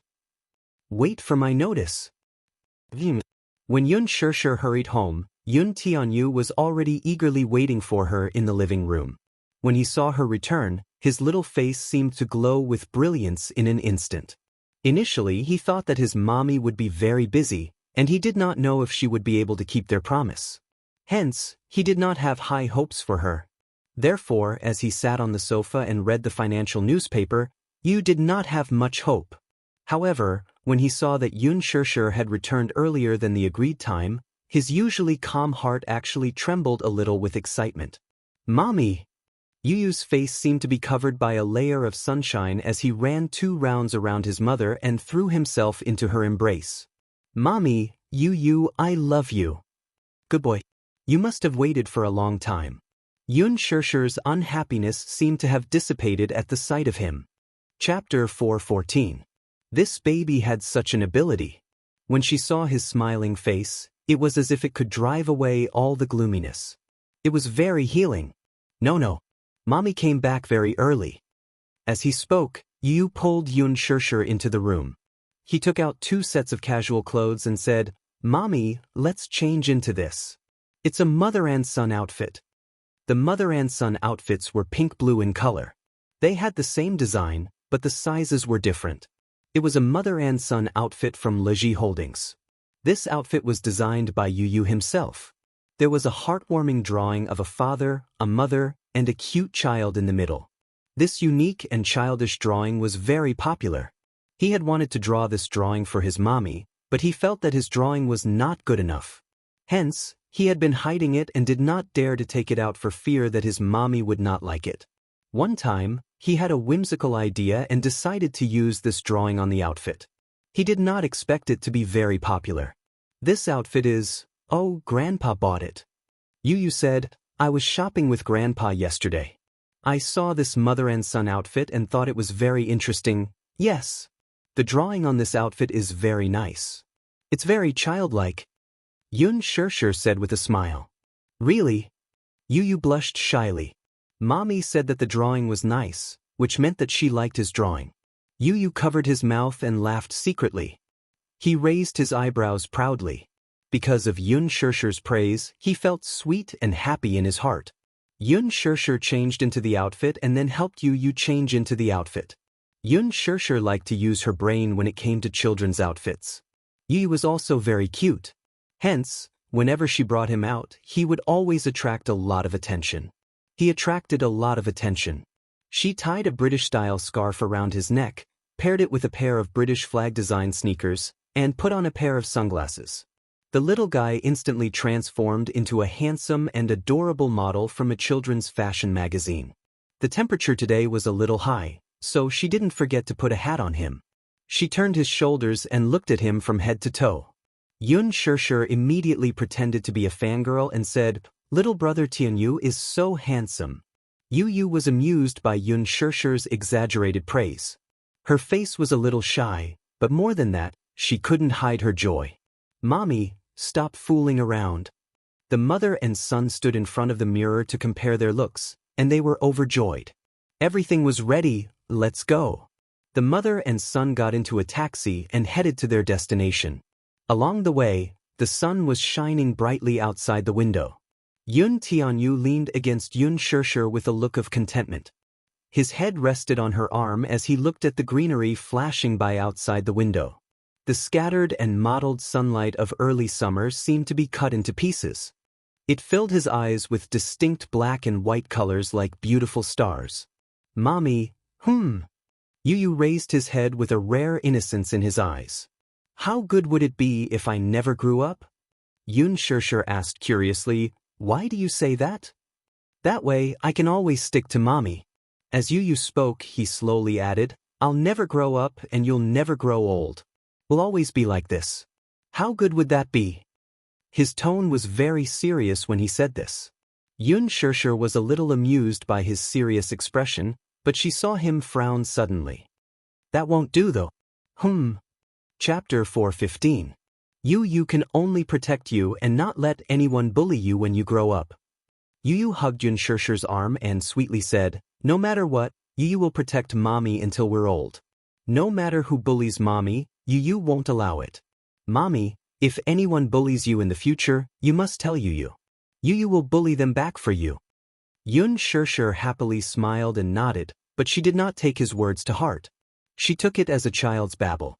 Thus, by the time Xianxia and the little lad reached Fairy Tale Valley, it was already noon. There were fewer people queuing at the entrance than in the morning, but it was still a long line. The enthusiasm for the amusement park did not diminish. Many tourists had traveled thousands of miles from other provinces and even countries. They bought tickets and entered the venue one after another. Although the long line was not as exaggerated as in the morning, the crowd almost drowned the entire square. Still, through the entrance, one could vaguely see the sea of people in the amusement park. It was evident that Fairy Tale Valley was a popular theme park. Yun Tianyu had specially chosen Fairy Tale Valley for this trip. Firstly, it was rare for him to go on a trip with his mommy. He wanted to choose a place with a good reputation so that his mommy could take advantage of this rare free time to relax. Secondly, he was here as a shareholder of Leji Holdings to inspect the park. He stood at the entrance of Fairy Tale Valley and scanned the decorations at the entrance. Mentally summarizing the flaws in them, he let Xianxia lead him through the VIP passage into the park. Fairy Tale Valley had been around for 2 years, but a year ago, Fairy Tale Valley's reputation paled in comparison to other theme parks. Yun Tianyu, however, believed that the business opportunities of theme parks were limitless. If they were properly developed, the profits it could bring to the company would be immeasurable. Thus, as a shareholder, he secretly observed the situation under the accompaniment of Li Hanlin. From the design of the game and the introduction of the project machine to the cooperation with N.E. Corporation, the second phase of the project was completed a few months later. Fairy Tale Valley seemed to have welcomed its rebirth and its reputation soared. Many of the projects were personally designed by him. Therefore, when he entered the park, he did not need the park guide. He closed his eyes, and a clear drawing appeared in his mind. The division of each theme area could be seen at a glance. "Mommy, let's go to Fantasy Manor to play," he suggested. "All right." Xianxia smiled and held his hand, walking towards Fantasy Manor with little Munchkin. However, the two people who were in high spirits did not notice the lonely and dejected figure sitting on the bench at the side. Xiao Yichen vaguely saw two familiar figures from the corner of his eye. When he looked up, Xianxia and little Munchkin's figures were quickly buried in the endless stream of people. A trace of confusion flashed in his eyes. He stood up and searched through the crowd. However, all he saw were unfamiliar faces. "Little brother?" Xiao Yichen frowned slightly. He had a very strong telepathic connection. It was as if the child that appeared in his dream was now in the same world as him. Fantasy Manor was a theme park designed for children below the age of 8. Most of the attractions here were suitable for parents and children to play. Chapter 416. For example, the merry-go-round, bumper cars, and rocket towers. You could not forget about those high-altitude thrills and wanted to try the trapeze, but his body was not suitable for such thrills. He had a congenital heart deficiency, so he was not suitable for high-altitude thrills. Although he felt that it was a pity, he gave up on it for the sake of his health. There were many interesting activities in Fantasy Manor. After playing a few of them, the mother-son pair did not feel tired at all. It was rare for Yun Tianyu to let go of the messy thoughts in his heart and devote himself to the blissful holiday. Xianxia took this opportunity to take a few photos of him. The little lad was quite photogenic and had a good sense of the camera. Even if he just stood there and did nothing but smile, his fair skin and handsome face made him look like a handsome model. He was so adorable. After touring around Fantasy Manor, the mother and son duo didn't seem to be tired at all. They rested for a while on Sweetheart Street and planned to set off for the next scenic spot. Xianxia was afraid that the weather would be too hot, so she bought a dessert for the little guy at the dessert station. At this time, the advantage of the VIP ticket was apparent. As long as one had a VIP ticket, all expenses in the manor were free. Xianxia was secretly surprised. She did not know the value of these 2 VIP tickets, so she secretly praised Li Hanlin for his thoughtfulness and thoughtfulness. What she did not know, though, was that, as the biggest shareholder of Leji Holdings, These 2 VIP tickets were just a matter of a phone call to Yun Tianyu. Yu liked the mango and strawberry flavors, so Yun Shishir specially bought him a mango and strawberry two-toned ice cream for him to hold in his hands. Yu licked his lips in satisfaction. He scooped up the first mouthful of ice cream and sent it to Yun Shishir's mouth. "Mommy, you're hot too." "Thank you, baby." Yun Shishir took a bite. The ice cream was very soft and fragrant. It melted in her mouth. She raised her eyebrows in surprise and gave 2 thumbs up. "It's delicious. You, try it too." Yu smiled with her watery eyes and took a bite as well. The soft ice cream immediately melted in her mouth, accompanied by a rich milky aroma and a sweet fruity taste. It was sweet but not greasy. With just one taste, he could tell that this ice cream was authentic. It was made with real fruits, and there was no skimping on the ingredients. He was very satisfied with this. "Shishir?" Not far away, a faint call could be heard. Due to the hubbub of the crowd, Yun Shishir did not hear it clearly at first. She was so focused on the little lad, who was enjoying his ice cream while walking beside her, that she did not hear anyone calling her from behind. Until a woman holding a child walked up to her and patted her on the shoulder. "Are you Shishir? Yun Shishir?" Yun Shishir was startled. Turning around, she saw a mature and charming young woman with thick makeup on her face. Her facial features were not outstanding, but they were still considered good-looking. "Shishir, it's really you. I thought I mistook you for someone else," the woman said agitatedly. "Do you still recognize me?" Chapter 417. Jiangli? Yun Shishir blurted out the name in a daze. Aya, you still remember me? Ha, it's been a long time since we last met. I didn't expect to see you here." Jiangli smiled politely and held her hand tightly, looking very affectionate. Yun Shishir's lips tugged into a smile as well. She laughed along with her friend, but she felt extremely awkward inside. Speaking of which, this Jiangli was her university classmate and also one of her deskmates. Under normal circumstances, when an old classmate met, they would be very excited, and they would even hug each other and cry. After all, they were classmates for 4 years in college, and they shared many beautiful memories of their youth. Alas, Yun Shishir was not in the least bit excited. It was because when she was in college, she was not popular. To be precise, since she was in college, she was not popular. Her classmates were just acquaintances. Except for Xiao Shui, she did not have any classmates that she could talk to. After so many years of college, she did not make any friends. One of the reasons was that she was a bit introverted at that time. She did not like to communicate with others, and did not know how to communicate with others. The communication barriers made it difficult for her to integrate into the group. However, in the eyes of others, she became a girl who was arrogant. So be it. She did not care about other people's opinions. After graduating from college, her youth came to an end. Her classmates had left their Weibo, WeChat, QQ, home addresses, and even contact information for each other. However, she had disappeared after taking her graduation certificate. She had not left any contact information. It was as if she had never existed in this class from beginning to end. Without her, the class reunion was never complete. No wonder Jiangli was so excited about today's accidental meeting. After all, Yun Shishir was a legendary campus belle when she was in college.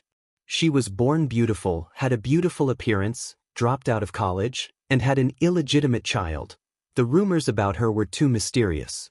Therefore, she was a mysterious figure in the history of college. Yu held the ice cream and stood beside Yun Shishir, secretly sizing up the woman in front of her. From her words, he heard that she was his mother's university classmate, but she looked a little old. If he didn't know that she was the same age as his mother, he would have thought that this woman was in her 30s. It was no wonder that Yu felt that way. After Jiangli graduated from university, she broke up with her boyfriend. Under the arrangement of her family, she hurriedly got married. Now, she was a mother of 2. She had recovered well after giving birth, but giving birth to a second child had a subtle effect on her body. Therefore, when she stood next to Yun Shishir, she looked a little old. Today, they were here to celebrate Children's Day with their eldest daughter. Jiangli carried her daughter and said, "Xianxia, come, Call me Auntie. Auntie, the little girl called out timidly. She was about 3 or 4 years old and looked very obedient and cute. Yun Shishir smiled faintly. Good girl, Xianxia. Jiang Li quickly stood beside her. At this moment, she was attracted by the little one who was sizing her up. She said with surprise in her eyes, Wow, this child is so cute. Is he yours? Chapter 418. As Yun Shishir spoke, she held Yu Yu's little hand and instructed, You, aren't you going to greet your auntie? Hello, Auntie. My name is Yu Yu. Auntie is so classy. Yu Yu greeted her sweetly with a bright smile on his little face. He was not afraid of stage fright at all. Oh, you're so cute. My heart is about to melt when you call me Auntie. Jiang Li was a woman who liked children very much. She could not resist Yu Yu's sweet advances. She called him adorable and leaned over to ask for a kiss from Yu Yu. Although Yu Yu was unwilling to do so, he gave her face and leaned over to kiss her cheek. Jiang Li beamed with joy. Yu Yu is so cute. Shishir, you're so lucky. Yu Yu smiled but secretly turned his back to them. He took out a handkerchief from his pocket and wiped his lips vigorously with his back facing Yun Shishir and Jiang Li. D*eminent. It's all foundation. The perfume is so strong. If it wasn't for Mommy's sake. When he secretly wiped his mouth clean, he saw that Jiang Li had already put Xianxia down. The little girl walked up to him and looked at him in a daze. She opened her arms and shyly asked for a kiss. Xianxia also wants a kiss from little brother. Yun Tianyou's perfect smile froze a little. The corners of his lips twitched, and he discreetly hid behind Yun Shishir. Xianxia leaned in front of him, hugged Yu Yu's shoulders, and pretended to kiss him. When Jiang Li was not paying attention, Yu gave her a disdainful slap on her face and coldly pushed her away. Xianxia was not sensible. She simply liked this handsome and cute little brother standing in front of her. When she was pushed away, she looked a little aggrieved, but she still opened her arms and pounced on Yu Yu tightly. Thus, the two little guys ran around Yun Shishir, chasing each other around her. Jiang Li smiled and said, Your baby is so cute. How old is he? 6 years old. Yun Shishir smiled and did not mince her words. This time, it was Jiang Li's turn to be stunned. 6 years old? 6 years old? Did that mean that Yun Shishir gave birth to this child when she was 18? She became a mother's mother at 18 while she was still in college. Jiang Li zestes, right? There was a rumor about you being an unmarried mother. Clearly, she was not to talk to her zzzz. Jiang Li nodded and cleverly did not mention it again. Since they had bumped into each other, Jiang Li suggested that they go sightseeing together. Although Yun Shishir was a little reluctant, she did help her during their college days, so she could not reject her. Will we disturb you? Jiang Li asked worriedly. If you don't mind, let's go together. Look at my Xianxia. She likes your Yu Yu a lot. She saw Xianxia sticking closely to Yun Tianyou's back as if she had been possessed by a fangirl. Yun Tianyou smiled, but deep down he despised this little lass. After packing up, the four of them set off for the next scenic spot. Not far from them, Xiao Yichen carried a small school bag and followed closely behind. From time to time, he would raise his wrist. On his wrist was the smartwatch that Yun Shishir had bought for her as a birthday present yesterday. Chapter 419. This watch had a GPS function. If two identical watches were less than 100 meters apart, they could locate each other through Bluetooth. Coincidentally, Yun Tianyou was wearing the same watch today. Also, he forgot to turn off the Bluetooth function when he was testing it. Xiao Yichen followed the blinking dot on the watch's display screen. Mommy, look, there are so many people there. Yu pointed to a spot not far away. It was crowded with tourists and looked very lively. Yun Shishir looked in the direction he was pointing and saw a sea of people. There are so many people. It looks so lively. It must be an interesting game. Let's go and take a look. Yu said coquettishly. Yun Shishir gave her permission. Mommy, Yu wants a hug. Yu opened his arms in front of her and requested softly. The sun was a little hot now, and the little guy could not stand the heat. Besides, he had walked for a long time. Besides, he had to carry his small school bag by himself. It was no wonder he was tired now. Hence, Yun Shirshir squatted down, carried Yu in her arms, and rushed toward the lively place. Jiangli was sitting on a bench and sending a WeChat message. She shared the photos she had taken during the game with her friends and quickly received many likes and comments. She did not have many hobbies and only liked to browse Weibo and her friends' circle. Soon, the university's alumni group was in an uproar. Someone saw her and said, "That woman looks so familiar." Someone quickly chimed in, "She looks like that Yun Shirshir from our class." Yun Shirshir? Is she the campus belle from our class? She took her graduation certificate and left without leaving any contact information.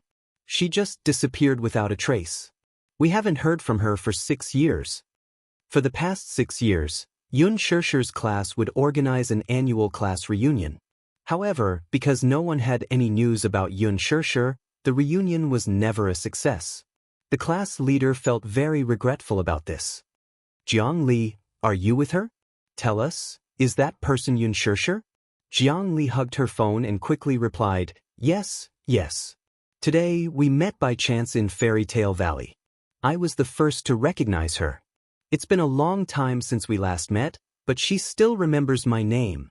After all, we've been desk mates for more than a year, so he still has an impression of me. Also, I'm not that aloof anymore. We're playing together now." "Are you serious?" "When we were still in school, she always gave me the cold shoulder when I talked to her." Jiang Li quickly replied, "No way. She's very gentle when she talks to me. She doesn't put on airs at all. You're her desk mate, so at least you have feelings for her. We're different. She's always cold to us." At this time, the class leader suddenly appeared excitedly. "Oh my God. Yun Shirshir? She disappeared for so long. I didn't expect you to catch her in the flesh." Jiang Li smiled. Beside her, Xianxia tugged at her sleeve and said coquettishly, "Mommy, don't play with your phone all the time. Let's go play there. Let's go play there." Chapter 420. Yun Shirshir and Yun Tianyu plunged into the crowd. Who knew what kind of fun game they were playing? Jiang Li, on the other hand, was still playing with her phone at the same spot, ignoring her. How could she not be anxious? Jiang Li put down her phone for the time being and brought Xianxia to where Yun Shirshir was. This place was called Happiness Street, and there were many games. Yun Shirshir and Yun Tianyu were in front of a basketball machine. There was a long queue in front of the basketball machine. Most of these games were as simple as they could get. The reason why there were so many people queuing was not because the games were fun but because the prizes were generous. There were dolls, pillows, Liji's hottest toys, and even Liji's out-of-print robots. Yu had his eyes on one of the prizes. It was a pair of cute dolls that looked very similar to the ones Yun Shirshir gave him when he was young. Yu did not particularly like to play with toys, but perhaps he was still a child by nature and could not resist cute dolls. When he was young, Yun Shirshir gave him a bunch of cute teddy bears on Children's Day. They were not big and were just big enough for him to hug. Yu had always cherished this pair of dolls. He always placed them by his bed and could not bear to let anyone touch them. Perhaps it was because Yun Shirshir gave them to him that he cherished them so much that he would personally make clothes for them. Although they looked childish now, they were still part of his childhood memories. The little guy liked to hug these 2 teddy bears to sleep every night. When he hugged the furry toys to sleep, his dreams would become very sweet. But later, the toy was taken away by Yun Na's cousin without his consent. When he returned home, he found that the teddy bear by his bed was gone, so he asked around anxiously. In the end, Yun Na said lightly, "I'm sorry. When she saw these 2 teddy bears, she liked them very much, so I gave them to her." Yun Tianyu was heartbroken for a long time after hearing that. When Yun Shirshir found out that Yun Na had given the teddy bear away and noticed that Yu was listless every night, she searched the streets for the teddy bear. However, she could no longer find the same toy on sale. "Mommy, I want those 2 little bears." This prize could only be won if one scored 500 points. Each goal was worth 15 points, which meant that one had to score more than 30 goals within a minute to have a chance of winning. It was a little difficult. Yun Shirshir glanced at it and her heart skipped a beat. She immediately recognized that the pair of toys were very similar to the ones she had given to Yu. The little guy actually, Still remembered that pair of teddy bears? She originally thought that most children were forgetful, but she didn't expect him to still remember. Yun Tianyu exchanged his VIP ticket for a chance. Since it was a VIP ticket, he naturally had priority. Thus, he stood in front of the children's basketball machine, picked up the ball that had rolled down, and threw it with much effort. Clang! The basketball hit the basket and didn't go in. Yun Tianyu broke out in a cold sweat. Clearly, he was not convinced. He picked up another basketball and threw it with all his might. This time, the angle was right and the strength was just right. He scored a goal. Yun Xianxia encouraged him. That's great. You do your best. Chapter 421. However, a minute passed in the blink of an eye. Even though he was panting from exhaustion, he only managed to score 300 points, which was barely half of the total. Yu pouted, clearly unhappy. His stamina could not keep up. After such a short while, his breathing had quickened, and his face was flushed red. It was obvious that he was extremely tired. Little brother, here's a tissue for you. Xianxia, who was standing at the side, shyly passed a tissue to him. Yu glanced at her and his lips twitched. He took the tissue from her and forced a smile. Thank you. It was fine if he did not smile, but when he did, it was as if the whole world had lost its color. His smile was as beautiful as a flower, and it made Xianxia dizzy and disoriented. In an instant, her face turned as red as a ripe persimmon. No. You're welcome. Xianxia's heart raced as she clutched her chest. Apparently, she was instantly smitten by his smile. She immediately turned into a fangirl of her little idol. Jiangli, who was standing at the side, took a picture of this loving moment and posted it on her WeChat moments with the caption, "My daughter and her little idol look so compatible." Hehe. The class group chat was already in an uproar. Jiangli clicked on it and saw an explosion of messages. Jiangli, ask around if Yun Xianxia is free to attend the class reunion next month. Jiangli? Where is she? Jiangli, you must invite Yun Xianxia to our class reunion next month. She replied, she may not be free. I don't care. I'll leave such a difficult task to you.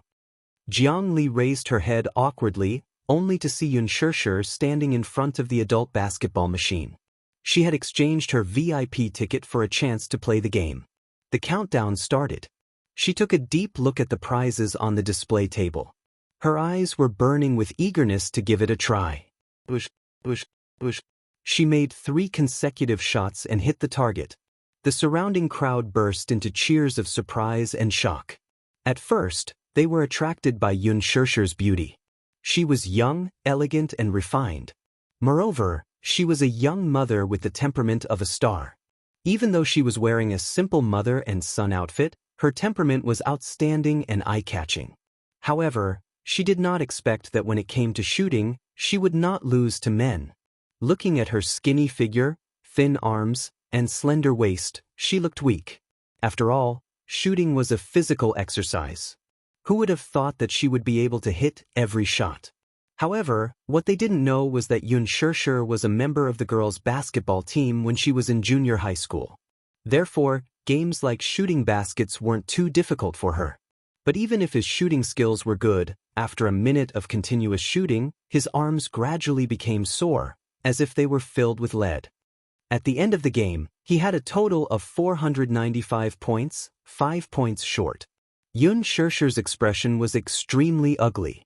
While feeling sorry for her, Yun Tianyu frowned in heartache and hurriedly passed her a bottle of mineral water. Mommy, drink some water and rest for a while. I'll play again later. Yun Xianxia was unwilling to admit defeat. She took a big gulp of the mineral water and planned to play again later. Forget it, Mommy. I don't want that toy anymore. Chapter 422. Forget it, Mommy. I don't want that toy anymore. Yu's heart ached when he saw that she was sweating profusely. He didn't want that toy anymore. Yu couldn't bear to watch his mommy fight so hard for him.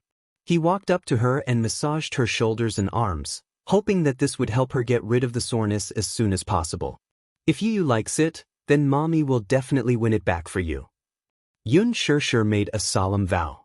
Her gaze was resolute as she gulped down another mouthful of water and exchanged her VIP ticket for another chance to play the game. Yu stood at the side, his face red and his lips pursed tightly. His heart ached for her, but he also felt warm. Xianxia was never one to admit defeat.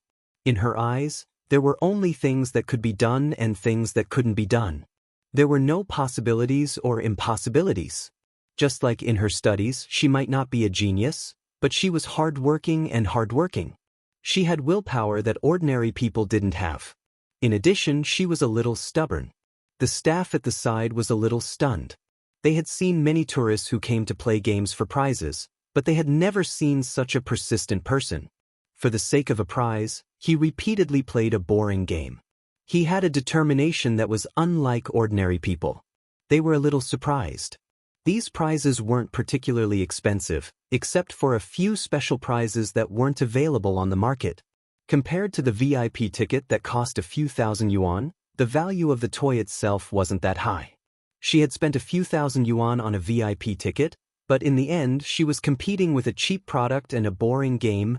It was really puzzling. However, Xianxia didn't care about what others thought.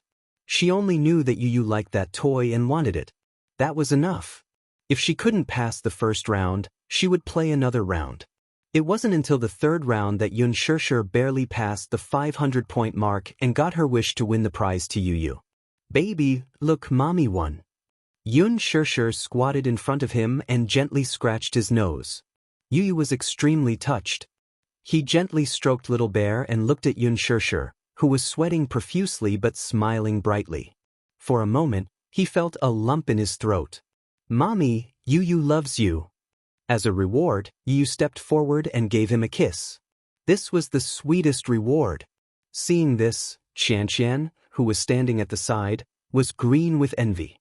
She softly asked, "Little brother, can I touch your teddy bear?" Yu was quite generous, and Xianxia was not annoying other than being very clingy. Hence, he let her play with the teddy bear for a while. Xianxia clearly loved it so much that she could not bear to part with it. The teddy bear was very cute, and children of her age could not resist such a cute toy at all. After playing with it for a while, she clamored for it too. Hence, Jiangli also went to play the game, but she didn't even get 100 points. This was a little awkward. Hence, Jiangli walked to Xianxia and asked her to return the toy to Yu. She tried to persuade her, but Xianxia refused to let go. Her eyes were misty with tears, and her mouth was pouting. She looked sad and aggrieved, as if she was going to burst into tears the next second. Seeing that she had no intention of letting go, Jiangli couldn't help but feel awkward. After all, the teddy bear belonged to someone else. She couldn't just take it away, right? Chapter 423. However, the child was too young to understand such things. Before Jiangli could speak again, her tears fell and rolled down her cheeks. Sob, sob, sob. Xianxia likes this teddy bear too. Sob, sob, sob. Don't take Xianxia's teddy bear away. As soon as she finished speaking, Jiangli laughed awkwardly and scolded. Xianxia, stop fooling around. Quickly return the little bear to Big Brother. Xianxia likes this teddy bear so much. Little Bear likes Xianxia too. Jiangli's smile froze. She looked up and looked at Xianxia in embarrassment. She had no choice, so there was a pleading look in her eyes. Xianxia had been pampered since she was young, so it was inevitable that she would be willful at times. She was a girl after all. She was the apple of everyone's eye and was spoiled. Jiangli knew that if she were to forcefully snatch the bear from her arms, she would definitely cry until the heavens and earth turned dark. Her crying skills were not to be trifled with. When she opened her mouth and wailed, the ground would shake. She could not afford to embarrass herself. There were so many people here. If Xianxia wanted to act shamelessly and lay on the ground, it would really put her in a difficult position. Therefore, Jiangli thought that even if it was bought, she hoped that Xianxia would give the teddy bear to her Xianxia. Xianxia was not stupid. How could she not see Jiangli's intention? She felt a little awkward. Perhaps, if it were other parents, they would make the decision on their own and agree readily to give the teddy bear to their child. At most, they would let their child suffer a little, but they would not embarrass themselves in front of outsiders. If Xianxia insisted on keeping the teddy bear and Xianxia did not agree, it would only make things difficult for both of them. People might even privately say that she was petty. An adult would stoop to the level of a child.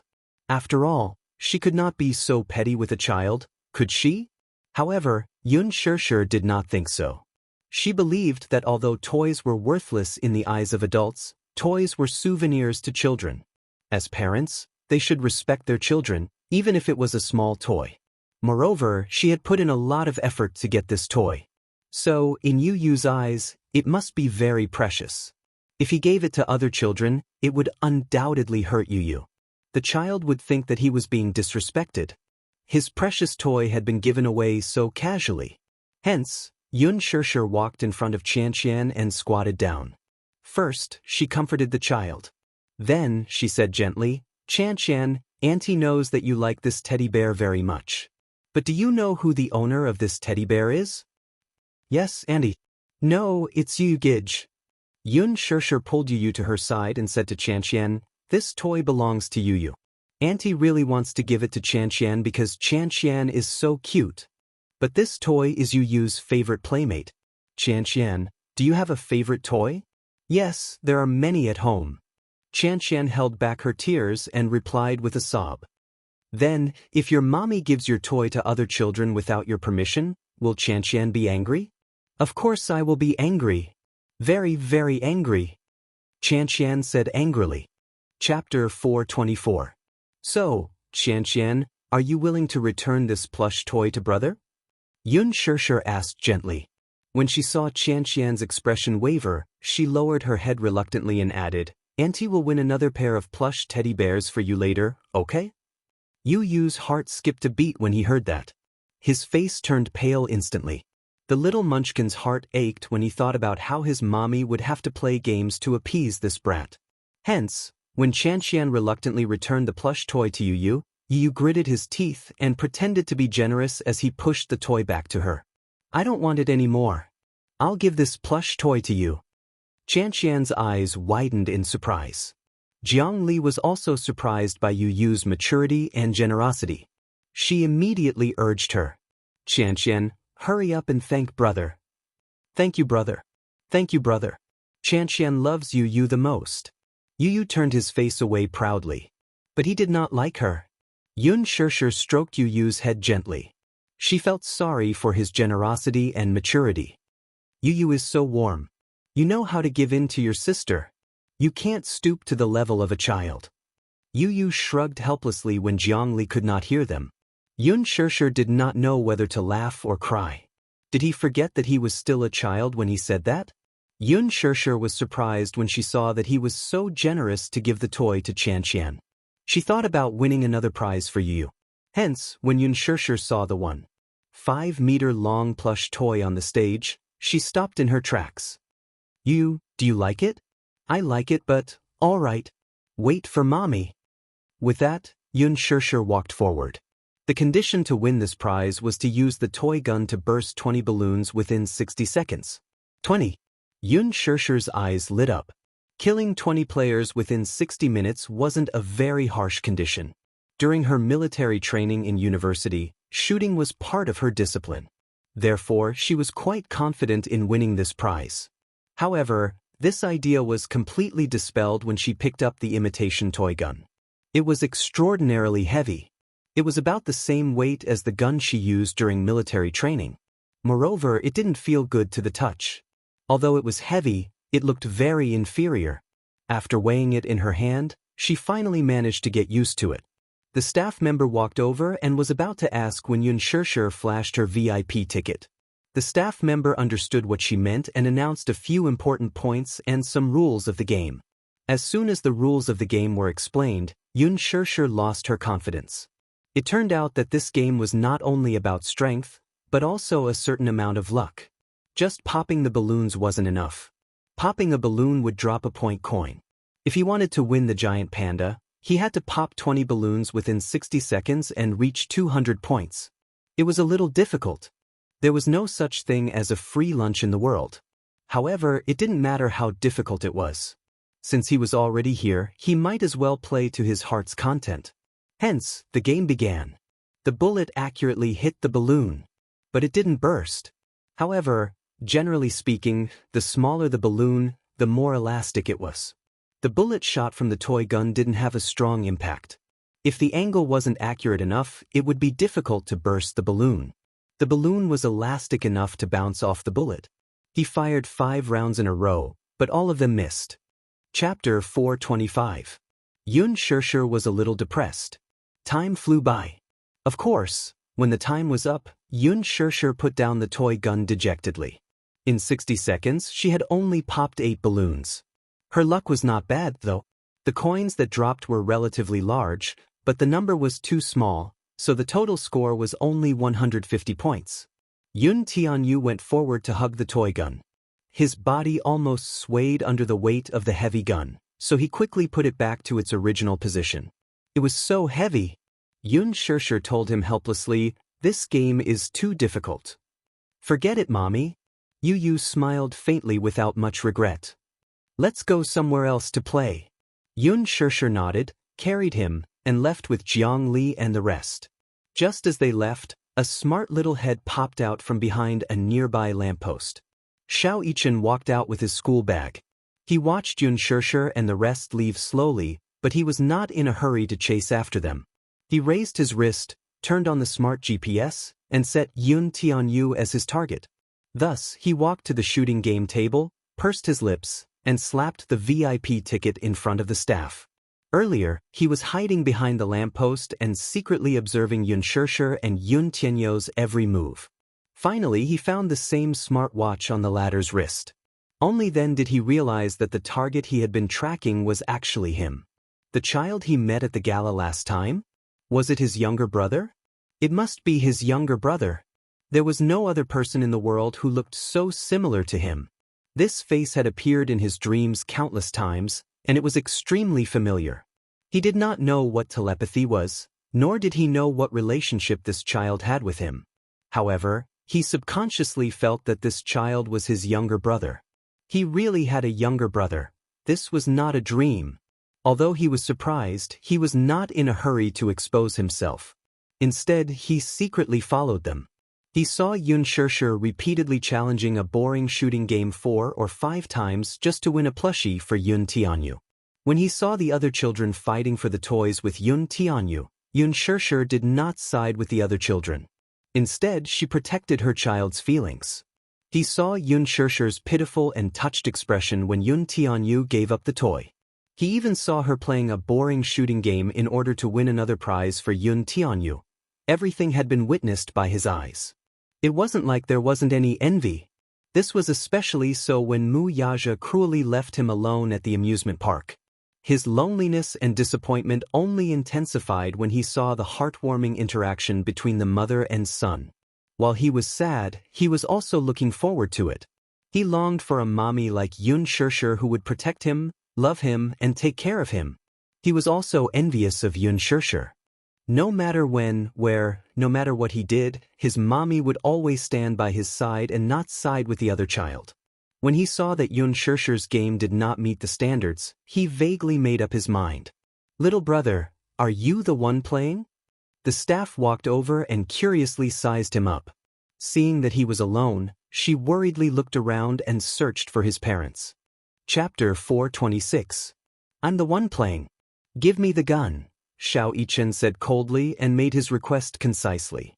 The staff member couldn't help but make things difficult for him. "But this gun is very heavy." "I know." Xiao Yichen looked a little impatient. "I can carry it." The staff member obviously didn't believe him.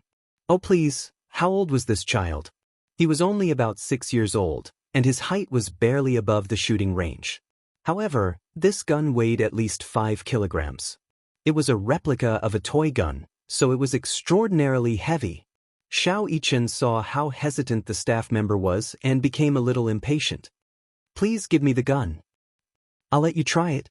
The staff member still felt that this child was obviously fooling around and secretly blamed the child's parents. The amusement park was so big. How could they allow this child to run around freely? What if he lost it? However, the staff member thought that Xiao Yichen was quite cute because of his handsome and tender face. Hence, She walked over to him with the gun and held it up for him to test its weight. Before she could say anything, Xiao Yichen nimbly took the gun from her and easily hugged it in his arms.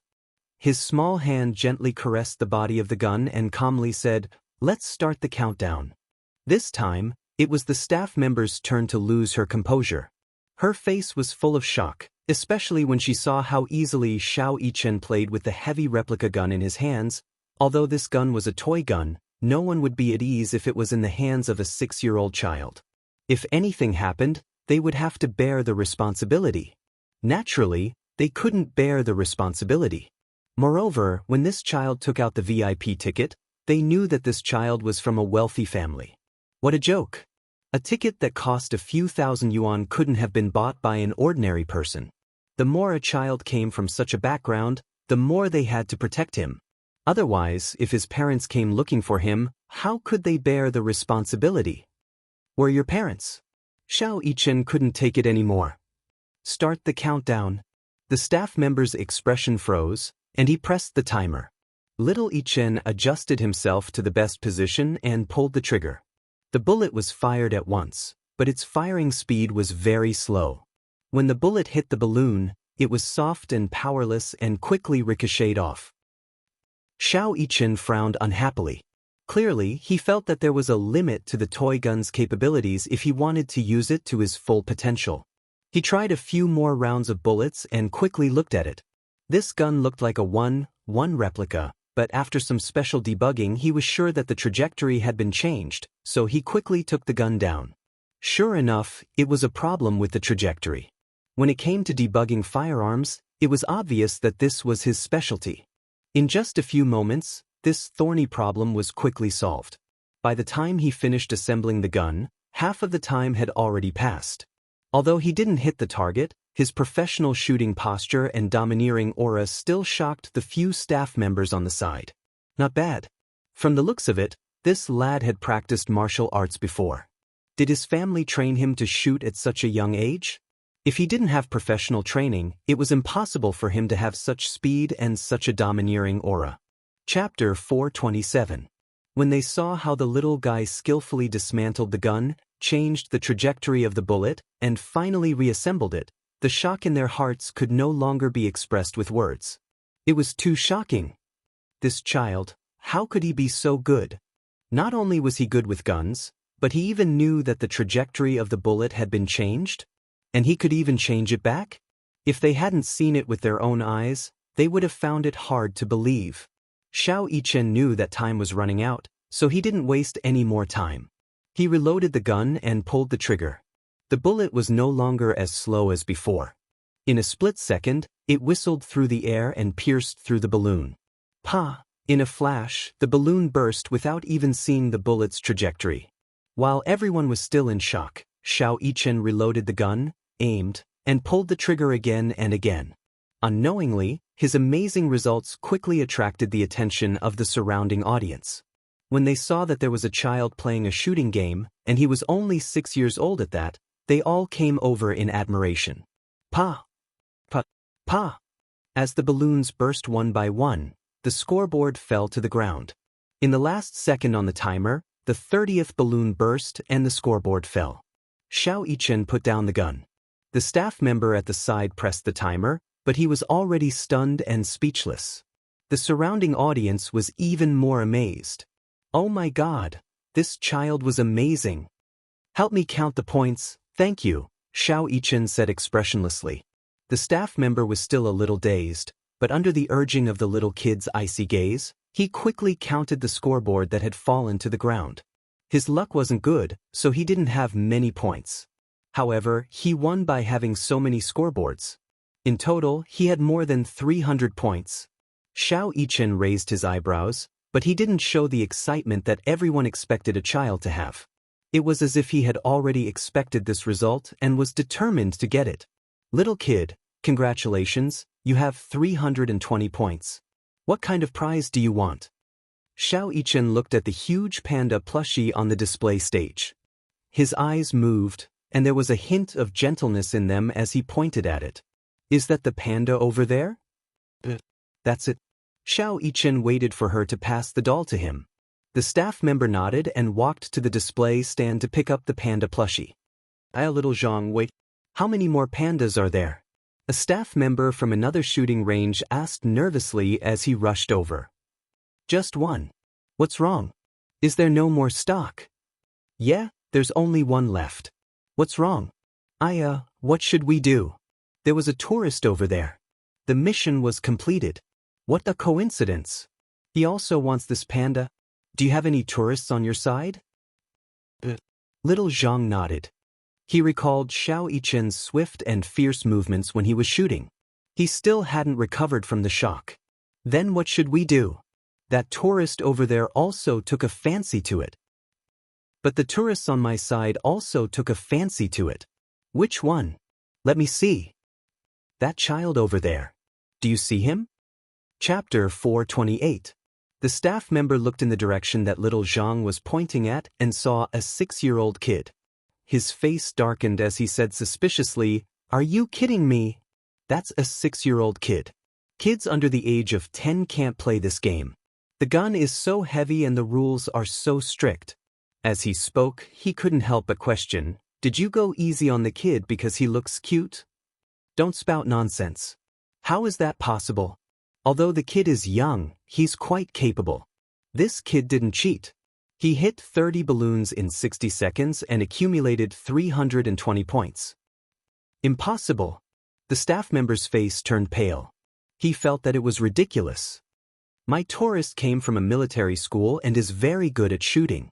Even so, he only hit 20 balloons and got 300 points. I'm not lying to you." The staff member didn't believe him. He shook his head and said, This tourist isn't easy to deal with. He specially brought his girlfriend here and his girlfriend took a fancy to this panda. He obviously wants to use this panda to coax his girlfriend. He only passed after playing a few times. You have a kid here, so he's definitely easier to deal with than my tourist. Why don't you coax him and let him choose a new prize?" Little Yichen stood at the same spot for a long time until, from the corner of his eye, he saw a staff member carrying the panda toward another man. His heart tightened as he hurried over and called out to the man. "This panda is my prize. Where are you taking it?" The staff member smiled awkwardly. "Kid, this big brother has also finished the game. Do you want to change the prize?" "No," Xiao Yichen said firmly. "This toy is a gift for my brother. I won, so it should be mine. Isn't that what the rules say?" The staff member was speechless. "Kid, go away.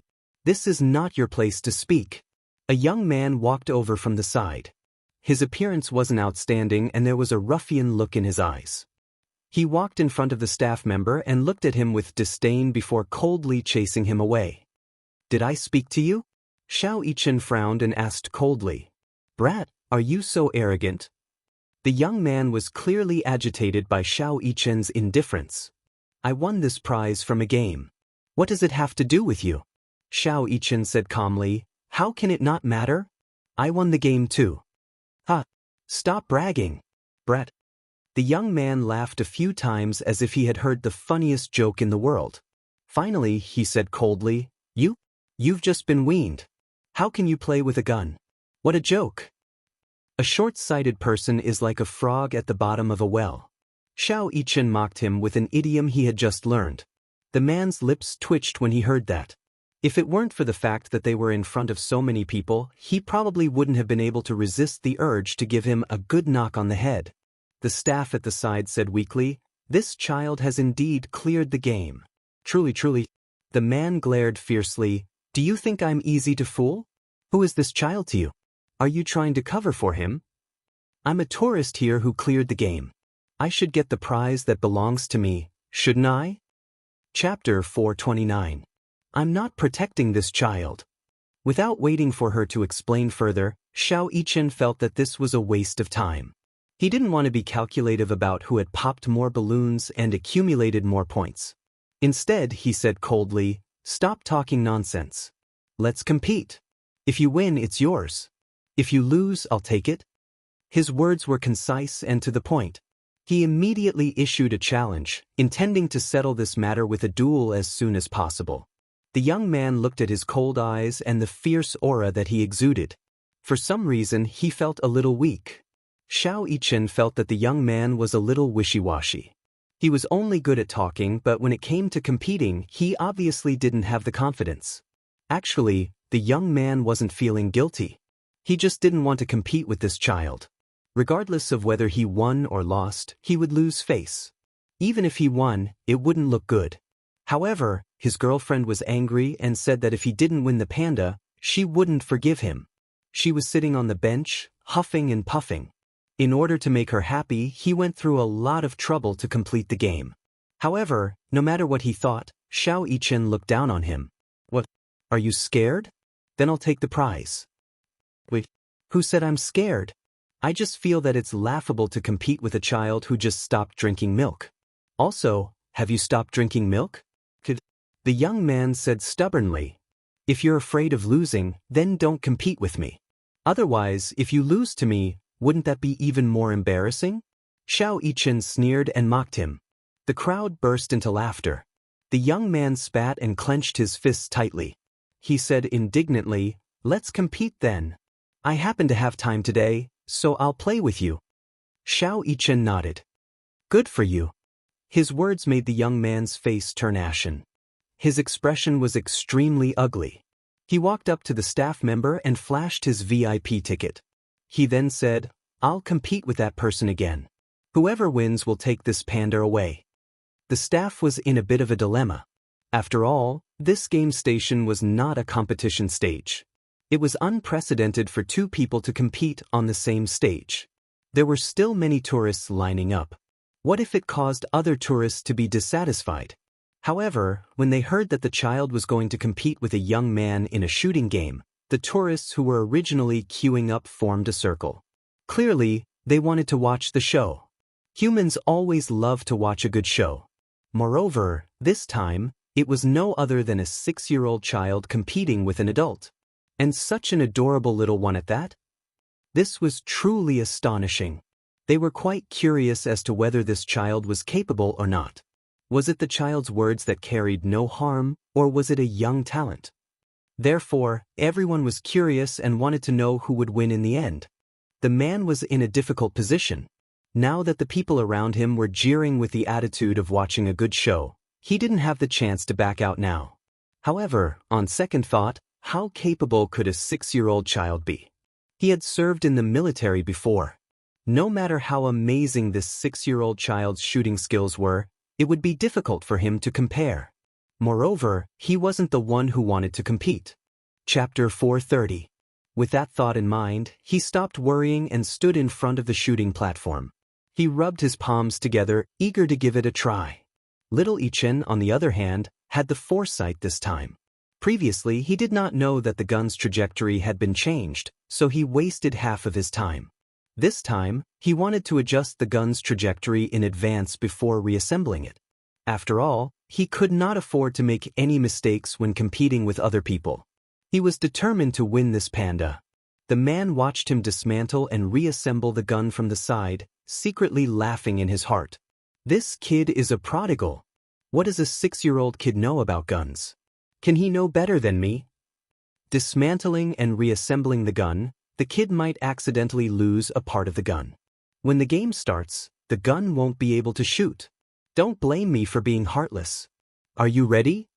The staff member held the timer and saw that both sides had already raised their guns and were eyeing the balloon board covetously, so he said, "Begin." As soon as he finished speaking, the man took the lead and fired the first round of bullets. He opened the door to victory and burst a balloon in an instant. His technique was quite professional, at least he did not look like a layman. When the crowd looked at the other side, they were all stunned.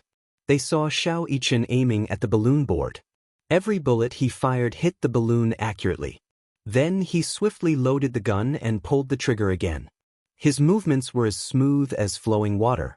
The bullets shot out were like thunder, with an irresistible force. Bang! Bang! Bang! The sound of balloons bursting could be heard continuously. This was undoubtedly a competition of equal strength. No, if the two sides were to be compared, those who were observant would realize that Xiao Yichen's hand speed was faster than the man's by a few seconds. Compared to the man's frantic movements, His face was calm and his posture was as steady as a mountain. Looking at the balloon board, his breathing was calm and his gaze was like a torch. The fierceness and murderous intent in his eyes was not something a child should have. His movements were unbelievably coordinated. The whole process was seamless, as if he and the gun had become one. Their coordination was perfect. The speed of the cutting was too much for the eyes to take in. This was clearly a one-sided showdown. Everyone was dumbfounded by what they saw. In comparison, this child was the real expert. While they were curious about how a 6-year-old child could be so accurate with a gun, time passed quickly. Soon, a countdown was announced. 7, 3, 2. At the last second, Xianxia raised his gun and narrowed his eyes coldly. The corners of his mouth suddenly curved into a cold and evil smile. This smile was like a confident smile with victory in his grasp.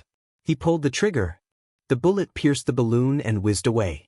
The last balloon on the balloon board, along with the accumulative points card inside, shattered and fell to the ground with a popping sound. Time's up. The staff called for a halt. However, at this moment, the surrounding crowd fell into a suffocating silence. No one cheered, and no one made a sound. Everyone held their breath and waited for the staff to announce the final result. Chapter 431. The man was obviously very confident in his results. He had counted the number of balloons he had shot. He had shot about 30 balloons, which was better than his previous results. This time, there should be no problems. While the staff was calculating the points, he looked at Xianxia. He saw that the man had his hands behind his back, but his gaze was fixed on the giant panda on the display stand. His balloon board was empty, and there was not a single balloon hanging on it. What was going on? He had shot all the balloons? How was that possible? After the two staff finished calculating the final points, they walked into the crowd and began to announce the results. This gentleman's final result is that he has shot 35 balloons, and he has accumulated 400 points. When the man heard the results, he waved his fist in the air. He felt that he was going to win this duel. However, his smile froze on his face when he heard the next result. This kid's result is that he has shot a total of 108 balloons, and he has accumulated 1,025 points. The crowd erupted into thunderous cheers. Unbelievable! This was a miracle. At the same time, many people in the crowd were mocking him. Hee, a grown man can't even beat a kid, and he's still so full of himself. You didn't hear it just now. I was behind him in line. He kept bragging in the crowd, saying that he used to be a soldier and that he had touched more guns than breasts. He's an ignorant and incompetent ruffian. How can he be a soldier? Don't embarrass the soldiers. Even a kid can crush him, The man was at his limit. Suddenly, he pointed at the staff and said in exasperation, Cheating? Cheating. 108 balloons, who would believe that? How could a kid do that? As soon as he finished speaking, the crowd erupted in support of him, mocking him for being a sore loser. We believe it. That's right. We saw it just now. This kid is better than you. Just admit defeat. You're a grown man, but your skills are inferior, and you can't afford to lose. This kind of gun is able to explode balloons because of experience and skill. 60 seconds, only 60 seconds. The whole process of loading and firing takes 1 second. 60 seconds, at most, can explode 60 balloons, I believe. Xianxia said coldly, Don't compare me to a piece of trash like you who can only shoot 30 balloons, okay? With a lukewarm insult, the other man's face immediately turned ashen, and he lost all face. What did you say? I said, you're a piece of trash. Little Xianxia did not give him any face. Don't you know? I changed the ballistics and mechanism. That was why the two guns were different. Little Xianxia's modified gun could fire 5 rounds in a row, which saved a lot of time. The man was speechless. He was so angry that the muscles on his face were twitching. Come, little kid. The staff smiled and passed the 1.5-meter-long panda to him. Xianxia hugged it with both hands. The panda was indeed a real panda. It was 1.5 meter long, soft, and comfortable to hug. Xiao Yichen hugged it with both hands, almost covering his entire body. Only then was he satisfied and left with her in his arms. Chapter 432. Hugging the panda with both hands, he was troubled. He had won the prize to give it to the little guy, his younger brother. But how should he give it to him? Just as he was in a dilemma, he suddenly came back to his senses and felt that someone was following him. His senses were extremely sharp and his sixth sense of danger was quite strong. However, with the panda in his hands, his vision was blocked and he looked at the ground. Behind him, a long shadow was following him like a shadow. He was cautious. He turned a corner and placed the panda on the bench. When he turned around, he saw that the man from before had followed him. "You're haunting me. What do you want?" Xiao Yichen was very alert. He glanced at him and knew that this man did not come with good intentions. Hence, he stared at him vigilantly. The man's lips curled and he suddenly laughed sinisterly. "Little brat, you're very arrogant. Do you know that you've embarrassed me today?" This stinking brat came out of nowhere and made him lose all his face. He didn't expect that his girlfriend had also seen the duel just now. Her boyfriend had actually lost to a 6-year-old brat. Naturally, the outcome was to ruthlessly ridicule him. Hence, he was even more embarrassed. He was born into a proud family and entered the army at the age of 18. He was proud of his good family background and had never taken anyone seriously. Now that he had suffered such a huge loss at the hands of a 6-year-old brat, he naturally had a belly full of anger that he had nowhere to vent. For some reason, he followed them here. "Damn it. Little brat, you embarrassed me so much. How are you going to compensate me? Go back and practice your marksmanship so that you won't lose to a 5-year-old brat again."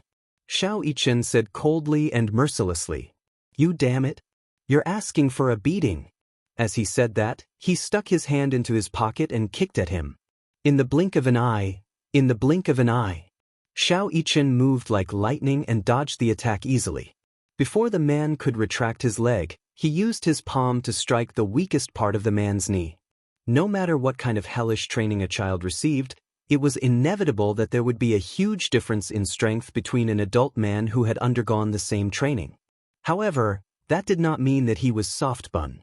He struck the weakest part of the man's knee with his palm. His strength was not as great as the man's, but he was familiar with the weakest acupoints in the human body. Accompanied by a twitching pain, the man groaned. His legs gave way and he knelt on one knee. Xiao Yichen followed his example. He stretched out his leg and kicked the man's crotch. The muscles on the man's face twitched violently. His eyes were bloodshot and gloomy. He glared at Xiao Yichen and threw a punch at him. If the kick just now was said to have held back some of his strength, then this punch was full of strength, mixed with the force of a thunderbolt. There was no doubt that if this punch landed on a child's body, even if the child's bones were not broken, they would definitely be dislocated and injured. Xiao Yichen sneered. He had expected that the man would make such a move when he was in pain. As he dodged the attack, he stretched out his palm and grabbed the man's wrist. With a twist, he dislocated the man's wrist joint. Chapter 433. At the same time, he imitated the man's actions and punched him in the face. The most vulnerable part of a person's facial features was the bridge of their nose. Xiao Yichen aimed his fist at the bridge of the nose and punched it. A cracking sound was heard, as though the bridge of the nose had been broken. Xiao Yichen was going to return an eye for an eye for an eye. The man couldn't react in time. He was in so much pain that he broke out in cold sweat. In a fit of rage, he bared his fangs and brandished his claws as he pounced on Xiao Yichen. It was as though the person standing in front of him was no longer a 6-year-old child, but an opponent who was on par with him. Xiao Yichen remained calm as he watched the man pounce on him. He leaped back a few steps like a cat and dodged the man's attack. Following that, he delivered a roundhouse kick to the man's jaw. The man's body stiffened as he clutched his dislocated jaw and knelt on the ground. Xiao Yichen casually walked over and stomped on the back of the man's hand with his sneakers. He grabbed the man's hair, clenched his right hand into a fist, and punched the man's broken nose thrice. Ouch! The man howled in pain. The excruciating pain made him lose all strength to resist. Xiao Yichen let go of the man's hand, and the man's body went limp and fell to the ground. Get lost. Xianxia felt that the man was blocking his way, so he kicked him to the side. He took out a wet wipe and carefully wiped off the blood on his hand. It was the man's nosebleed. Xianxia frowned in disgust. He was a clean freak, so one wet wipe wasn't enough. He took out a few more and wiped his hand before throwing them on the man's face. He took out a lollipop, slowly tore off the wrapper, and put it in his mouth. Then, he picked up the panda and looked coldly at the man on the ground who refused to move. You can't even withstand a single blow. Then, he stepped on the man's back and walked away. Xianxia, Zhang, and the other three chatted casually as they walked. Compared to her previous coldness, after chatting for a while, Xianxia gradually became familiar with her, but even so, she still didn't talk much. She was a slow person to warm up to others. When she interacted with others, she always gave people a cold feeling at first, as if she was quite unapproachable. But when they were really close, as a friend, Xianxia was still relatively gentle. Zhang suddenly remembered something the class leader told her before, so she pretended to mention it casually. Xianxia, did you know that our class has a reunion every year? But it's been 6 years, and you're the only one missing. Everyone feels very lonely. The class monitor has always had a wish, and that is to have our class reunion together. What do you think? Xianxia suddenly fell silent for a moment. Class reunion? What she meant was that she was inviting her to participate. However, she did not have much desire to do so. It was not because of anything else, but because she felt that everyone in the class was so unfamiliar to her after being classmates for 4 years. To her, a reunion would only be awkward. Chapter 434. Sure, you don't have to think too much about it. I know what kind of grievances you've suffered in university, but who doesn't have such twists and turns in their youth? All these joys and sorrows are now in the past. Now, when classmates gather together, it's more about reminiscing about their youth. After all, it's hard to erase the feelings of being classmates for 4 years. Yun Tianyu walked to the side and listened in silence. When he heard that his mommy seemed to have suffered a lot in university, his heart ached slightly. It should have something to do with him. He had more or less heard from Yun Na that his mommy had put in a lot of effort to take care of him in university. In school, rumors about his mommy's unmarried child had spread like wildfire. When the school heard about it, they almost expelled her from school. Thinking of this, he did not know why, but even though he knew that this matter had nothing to do with Zhang, he felt a little disgusted with her. Why did she talk about the past in such a nonchalant tone? Could it be that the so-called pain had become a memory and was no longer painful? Not to mention feeling empathy. How could one know how painful it was if they were not pricked by needles themselves? She even said that she treated his mommy as a friend, but he knew that she was up to no good. Zhang did not notice the silent and indifferent Yun Tianyu at the side. Naturally, she did not know what the little lad was secretly criticizing her in his heart. She was only trying her best to persuade Xianxia. Sure, do me the honor of attending the class reunion next month. Just take it as giving me some face, that's fine. Everyone misses you. I wonder how you've been for the past 6 years. Are you doing well? As she spoke, she took out a text message to show her. Look, the class monitor specially instructed me to invite you. Such a difficult task has fallen on me. You won't watch me fail to complete my mission and be condemned by everyone, right? Xianxia could not help but be amused by her. Why are you exaggerating? Exaggerating? This isn't an exaggeration at all. It's been 6 years. We haven't seen each other for 6 years. How many 6 years do you have in life? When you graduate, you disappear without a word with your diploma. It's rare for me to meet you today. It's fate. No matter what, you must come. Zhang Li's attitude was stubborn as she begged again and again. Xianxia couldn't refuse, so she reluctantly agreed. Zhang Li was so excited that she jumped 3 feet high. She hugged Xianxia and shouted a few times. Then she immediately shared the news in the WeChat group. The group instantly exploded. Everyone was very excited. Xianxia had once suffered a lot of rumors and slanders, but she was the most popular campus belle in the university. After disappearing for 6 years, all the members of the class had finally gathered. The most excited one was the class monitor. Jiang Li teased a few times, obviously in a good mood. Without realizing it, the four of them had reached the entrance of the haunted house. Yun Tianyou's interest was piqued and he wanted to go in and play. "Mommy, do you dare to go in and play?" Standing at the entrance of the haunted house, Yun Tianyou smirked as he hugged Yun Shishir's arm. Yun Shishir looked at him in surprise. "You want to play?" "I want to play, I want to play," he said coquettishly. "I want mommy to play with me." Chapter 435. It's very dark inside though. Yun Shishir was a little afraid of the dark. Yun Tianyou smiled. "What are you afraid of, mommy? You have me, don't you?" "This is an adult attraction. Are you really not afraid?" In order to cater to the youths, Fairy Tale Valley also had attractions for them. Among them, the haunted house was the most popular, but because it was geared toward the youths, its terror index was quite high. Children above the age of 5 and below the age of 10 had to be accompanied by their parents to participate. Yun Tianyou was not afraid, though. He was the one who came up with a few segments of this attraction. What was there to be afraid of? It was all fake. "I'm not afraid, I'll protect mommy." "Okay." Yun Shishir naturally let him be. She turned to ask Jiang Li, "Do you guys want to play?" "No, our Xianxia is afraid of the dark and ghosts. You guys should play. I'll wait for you outside." Jiang Li smiled helplessly. "You guys can go to other attractions to play too. It's fine. I'm tired too. I'll bring Xianxia to the rest area for a while," Jiang Li said as she carried Xianxia away.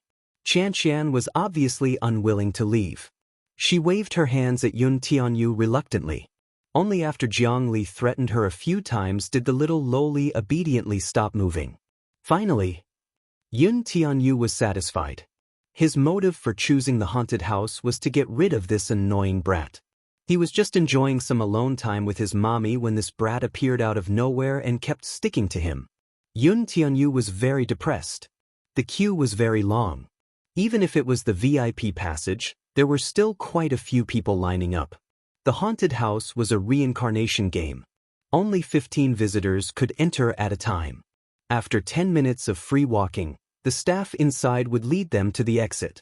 While waiting, Yun Tianyou's peripheral vision caught the attention of a giant panda behind him. Among the crowd, a child was carrying a giant panda, which was particularly eye-catching. The panda was huge, about 1.5 meters long. The child's height was shorter than it, so he was blocked from sight by it. Hence, from afar, he saw the panda's adorable face facing him. Its black eyes were playful and adorable. Yun Tianyou exclaimed in surprise. Was this not the panda plushie that his mother wanted to win for him earlier? Who would have thought that it would fall into someone else's hands so soon after he left? Yun Tianyou stared at the panda for a while more before turning his head away. Xianxia, who was hiding behind the giant panda, let out a long sigh of relief. His heart, which had been hanging high in the air, finally calmed down. It was quite nerve-wracking. Xianxia was extremely conflicted. She had chased him all the way here, but she didn't know how to give this gift to him. Hence, when he saw him enter the haunted house, he joined the queue behind him. However, when he saw Yun Tianyou turn around to stare at the panda, his heart thundered. Just as she was struggling internally, Yun Tianyou turned back to look at the panda's adorable face. It was obvious that he was quite fond of it. Hence, he walked toward Xianxia. Xianxia thought he was going somewhere, so he looked back in the direction he came from, but he didn't see anything. When he turned around, he saw that Yun Tianyou had actually stopped in front of him. From his vantage point, he could see a pair of British-style sneakers. Chapter 436. Xianxia was so stunned that he found it hard to breathe. This was the first time in their lives that the two little lads were so close to each other. They were only separated by a plushie. As the plushie was blocking Xianxia's face, Yun Tianyou could not see his face. Judging from his height, he was probably older than him. "Did your daddy win this panda for you?" Xianxia shyly buried his face in the plushie when he heard this. His muffled voice traveled through the plushie. "No, I won this." "Is it that balloon shooting game?" Yun Tianyou was a little surprised. Yun Tianyo's face broke into a smile. But that's awesome. Inwardly, however, he thought, how is that possible? Even adults find it hard to clear that game. How can a child of his age complete it? On second thought, though, the advanced mathematics papers he usually did had stumped the top students in high school. It was not surprising. What's your score? Yun Tianyu was a little curious about this child's standard. Xiao Yichen answered, 109 balloons, which cost more than 1,000 points. Yun Tianyu was speechless. 109 balloons in a minute, what a joke. He doubted the authenticity of this score. If this child really won, then he could not help but wonder if the difficulty of this game was too low. Yun Tianyu asked again, do you like this toy? As one of the shareholders of Fairy Tale Valley, it was necessary for him to be concerned about the visitor's experience. Xiao Yichen's voice was a little muffled. I don't like it. Then why did you? I won it for my younger brother. Xiao Yichen's usually cold and arrogant face blushed shyly. His voice was also timid, seemingly a little embarrassed. Because my younger brother likes it, I won it and wanted to give it to him. For some reason, Xiao Yichen's somewhat wooden way of expressing himself made Yun Tianyo's heart skip a beat. His lips curled into an approving smile. You're such a good brother. I hope you'll have fun here. With that, Yun Tianyu returned to his team. Xiao Yichen cautiously poked his head out from behind the giant panda. Looking at Yun Tianyo's back, he felt a little impulsive. He wanted to rush forward and give his younger brother, whom he had never met but could only appear in his dreams, a big hug. However, he did not dare to do so. What if his younger brother did not like him? What if his younger brother ignored him when he talked to him? Xiao Yichen's heart to struggle to decide? Yun Tianyu to play to yuns to be to him. Mommy, didn't you play that balloon shooting game last time? You wanted to win the panda plushie for me, but it was already won by someone else. Yun Tianyu raised his head and asked. Chapter 437. The panda in the crowd was particularly eye-catching. Its chubby face was adorably adorable as it stood among the crowd. At a closer look, it was as if the doll had come alive and was queuing up to enter the haunted house. Upon closer inspection, this panda was actually being carried by a child.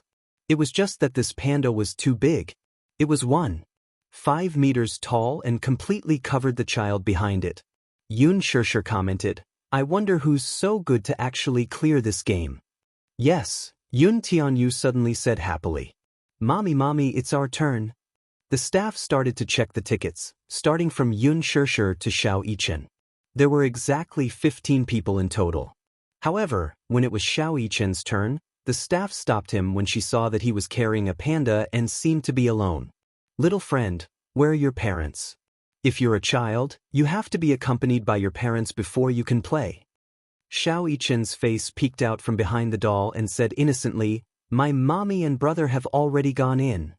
Seeing that he and the child who had just entered the haunted house were twins, the staff did not think much of it and reminded him, okay, but you must hurry up and not fall behind. Thank you, Auntie. Auntie, the staff's eyes twitched. She was clearly still a high school student, all right? Xiao Yichen did not care about her ugly expression and hurried into the haunted house with the panda in his arms. The staff suddenly reacted and chased after him to ask, oh, right. Little friend, do you want me to keep the doll in your hands for you? As soon as she finished speaking, she had already disappeared into the entrance. This haunted house was designed with the theme of Japanese horror as its theme. Most of the Japanese horror houses had a unique style and oriental colors. Unlike those that relied on special effects and gore to create a scary atmosphere, Japanese horror mostly made use of people's fear of the unknown to create hair-raising images and sound effects to destroy people's willpower. Pulling open the curtain at the entrance and walking in, one would feel as if they had stepped into a dark and unknown world. This haunted house was designed as an abandoned hospital building. Its appearance was dilapidated and desolate, making one's heart tremble. There was no fixed route inside. Visitors were allowed to walk freely inside.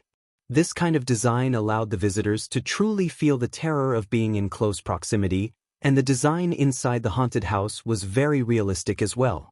The constantly flickering dim yellow light, the rusty chains, the rather aged and cracked walls, and the white bedsheets stained with blood, no matter what detail it was enough to make one's heart palpitate. While he was queuing, he took a look at the theme of the haunted house. This abandoned hospital used to be a huge private hospital with an excellent medical team and top-notch medical equipment. But later on, the director colluded with some underground black market organizations to sell fresh human organs.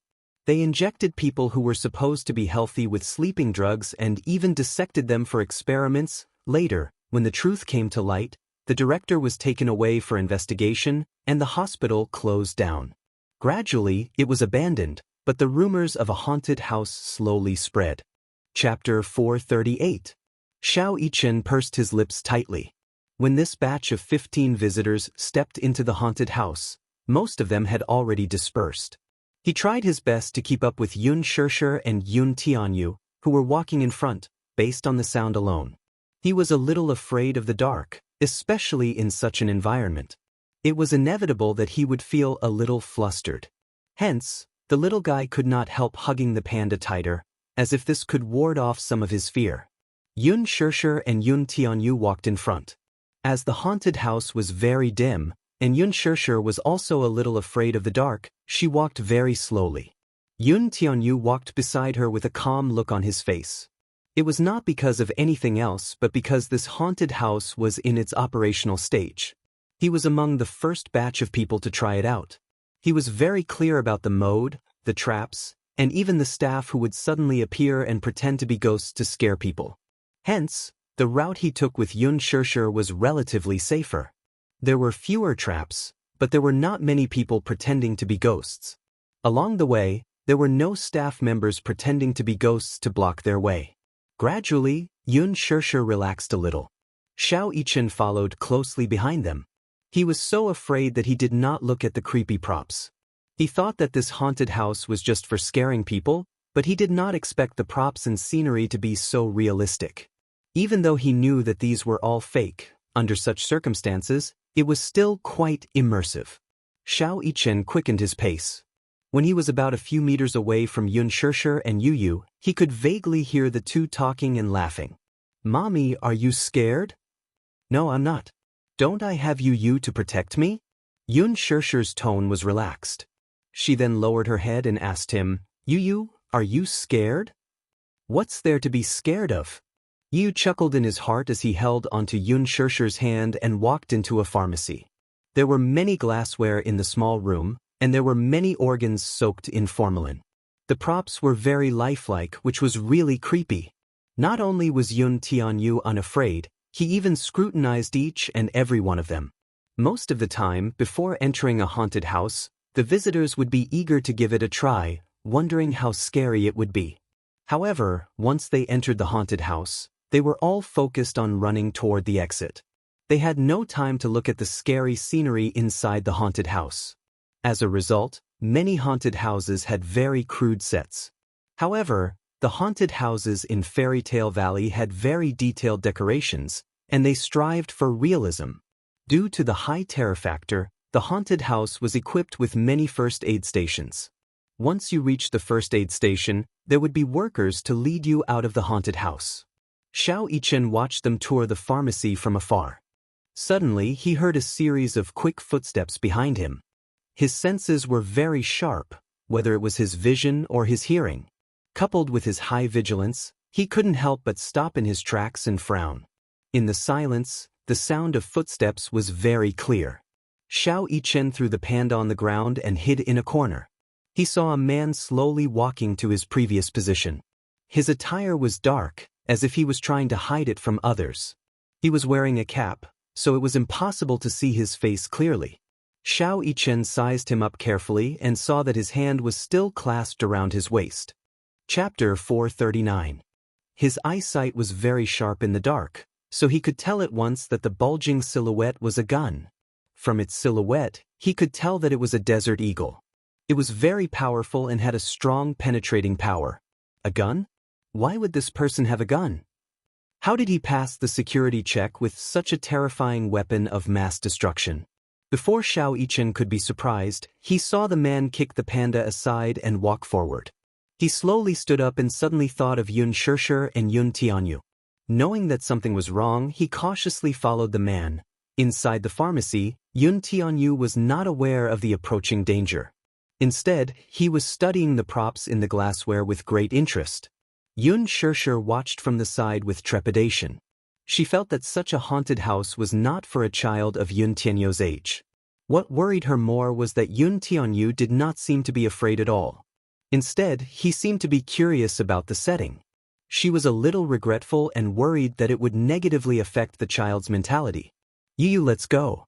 It's a little spooky here. Yu raised his head and saw Yun Shirshir's uncomfortable expression. He immediately said, "Okay." As the two walked out of the pharmacy, Yun Tianyu heard footsteps approaching. At first, he thought that it was a staff member in a costume trying to scare them. However, when the person came closer, he saw that it was an unfamiliar man wearing a cap. He was dressed in low-key attire, but his entire body was emitting a chilling murderous aura. This was especially so for the pair of eyes under the cap. When he raised his head slightly, his eyes revealed a sharp and frightening glint. Yun Tianyu was slightly startled and became vigilant. This was because he remembered that he was not among the visitors queuing to enter. He was not a visitor. Yun Tianyu subconsciously stood in front of Yun Shirshir and stared fixedly at the man. He saw the man's hand on his waist move and take out a black object. Due to the dim lighting, Yun Tianyu had a slight case of night blindness, so it was difficult for him to distinguish things in the dark. However, Yun Shirshir, who was behind him, clearly saw that the black thing was a pistol. She sucked in a breath of cold air as a terrifying chill rose from her heart. She immediately pulled Yun Tianyu behind her and took a step back while shielding him. Her actions were cautious as if the man before her was a scourge that would devour them all if she made a move. What do you want?" she asked cautiously. She did not know the man's identity, so she did not dare to act rashly. The man did not answer her question. Instead, he coldly raised his wrist and pointed the dark and eerie muzzle at them. Yun Shirshir turned pale with fright. She immediately turned around and shielded the boy in her arms. "Be careful!" A child's shrill scream came from behind. The man turned around alertly and saw a child running toward him. Xiao Yichen carried the panda and kicked off the wall.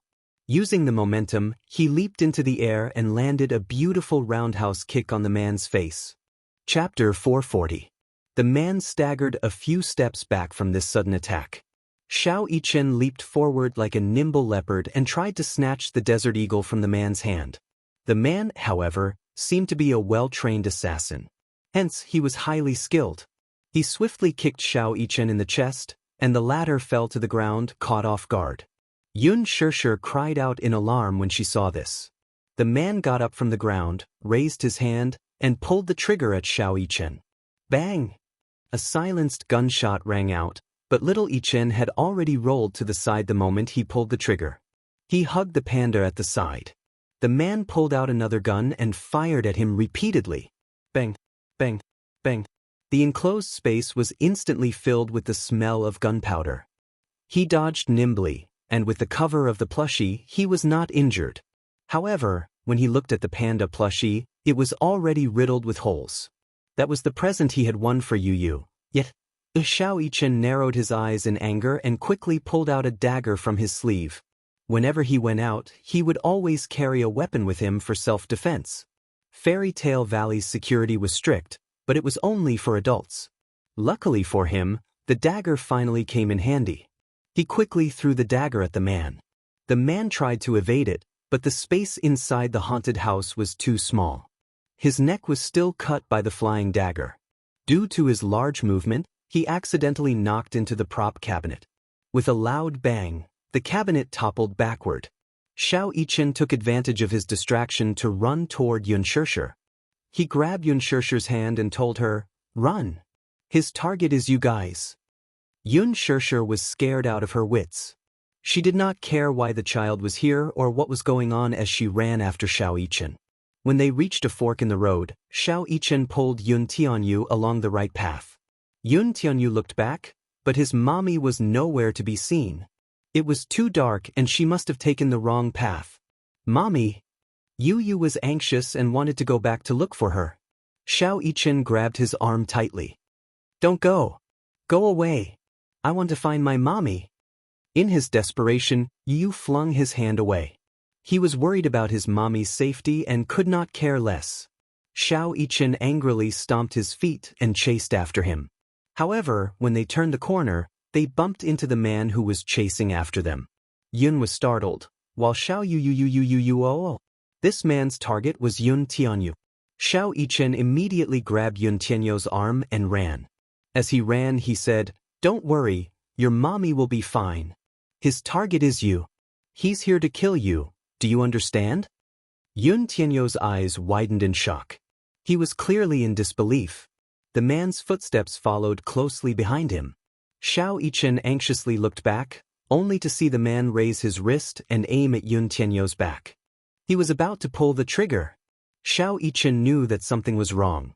He immediately pounced on Yun Tianyu and pinned him to the ground. Chapter 441. Bang! The bullet pierced through the air and flew past his hair, shattering the glassware on the cabinet beside him. Not far from them was an ambulance. A few staff members rushed over when they heard the commotion. Xiao Yichen seemed to have grasped at a life-saving straw as he shouted, Uncle, Uncle, someone's trying to kill us. Someone's trying to kill us. The few staff members did not take his words to heart. In the haunted house, most of the frightened visitors would shout for help like this. In fact, they were all frightened by the ghosts. Hence, they walked over and said with a smile, Kids, don't be afraid. Uncle will bring you out. Halfway through their conversation, they saw that behind the two little munchkins, the man had yet to put away his gun. The cold muzzle of the gun was emitting a wisp of smoke. Murder! Murder! Before he could finish his words, a bullet pierced through his throat. Blood splattered on the wall. The pungent smell of blood permeated the air instantly. In the blink of an eye, the man's body fell limply to the ground, turning into a cold corpse. The other staff member was completely frightened and screamed, Help! Help! At this moment, a group of visitors was walking toward the exit. When they heard the gunshot and saw the corpse on the ground, a commotion broke out. Murder! Someone's trying to kill us! Help! Ear-piercing screams were incessant. The scene was chaotic and the crowd lost control. Using the cover, Xiao Yichen got up from the ground with Yu Yu and groped for the exit. Yu Yu's mind was in a mess. On one hand, he was worried about his mother's safety. On the other hand, he wanted to know the background of this man and why he wanted to kill him. For a moment, his thoughts were in a mess. Xiao Yichen pulled him along as he groped around the haunted house. With the crowd inside, he did not know where the exit was, so he did not know where it was. When he turned back to look at Yun Tianyu, he saw him clutching his chest and breathing heavily. His physical fitness was not good. Excessive running would only deplete his energy and cause breathing difficulties. Are you okay? Xiao Yichen looked at him worriedly. Yun Tianyu was panting heavily.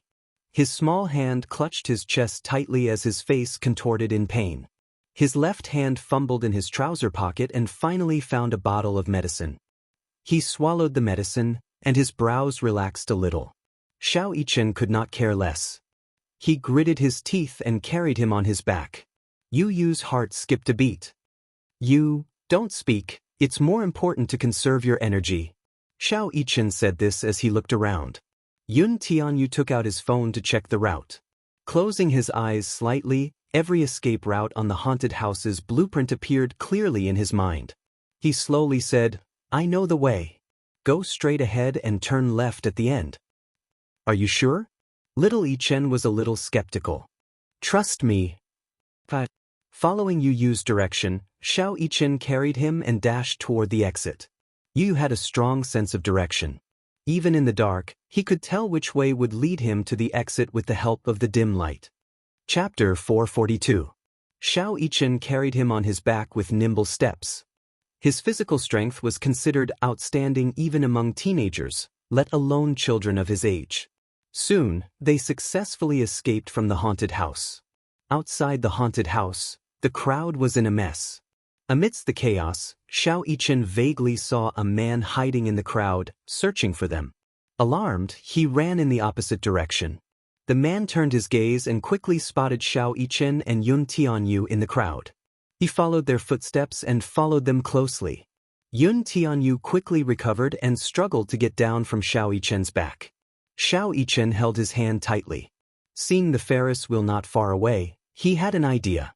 Let's go. In front of the Ferris wheel, there were 2 long queues. With 2 VIP tickets, Xiao Yichen successfully passed through the VIP passage and boarded the Ferris wheel with Yun Tianyu. The Ferris wheel slowly rose. Xiao Yichen carefully looked down through the window. With his excellent eyesight, he spotted the man standing among the crowd looking up. He was shocked. This man was not simple. He did not lose them in such an environment and still managed to catch up with them.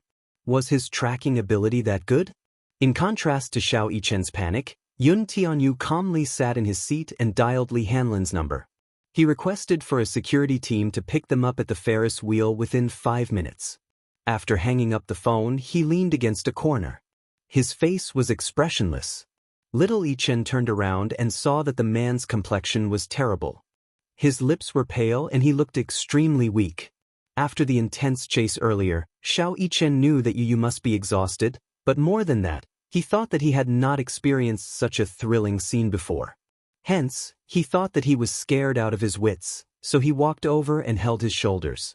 With a slight smile, he said, "Don't be afraid, I'll protect you." He was a little nervous and worried that his younger brother would not accept him. "You want to protect me?" Yu looked up, but he evaded the man's intimacy and avoided his touch. He didn't seem to be moved by his closeness. Instead, he maintained a distance. It was extremely unfamiliar. Xiao Yichen's outstretched hand slowly clenched into a fist. In the end, he withdrew his hand somewhat hesitantly. Her fingertips still felt the warmth of his body. It was so warm and real. Xiao Yichen clutched his wrist in a daze. He felt that his younger brother wasn't as approachable as he had imagined. "How are you going to protect me?" Yu questioned coldly.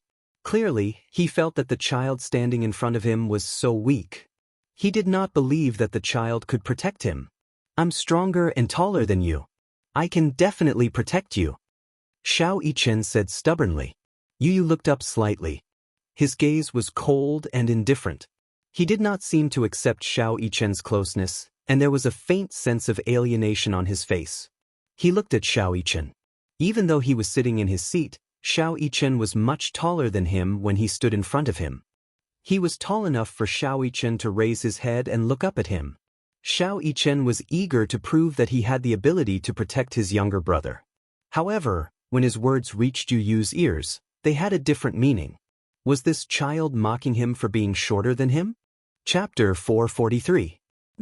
You're obviously showing off to me that you're taller than me.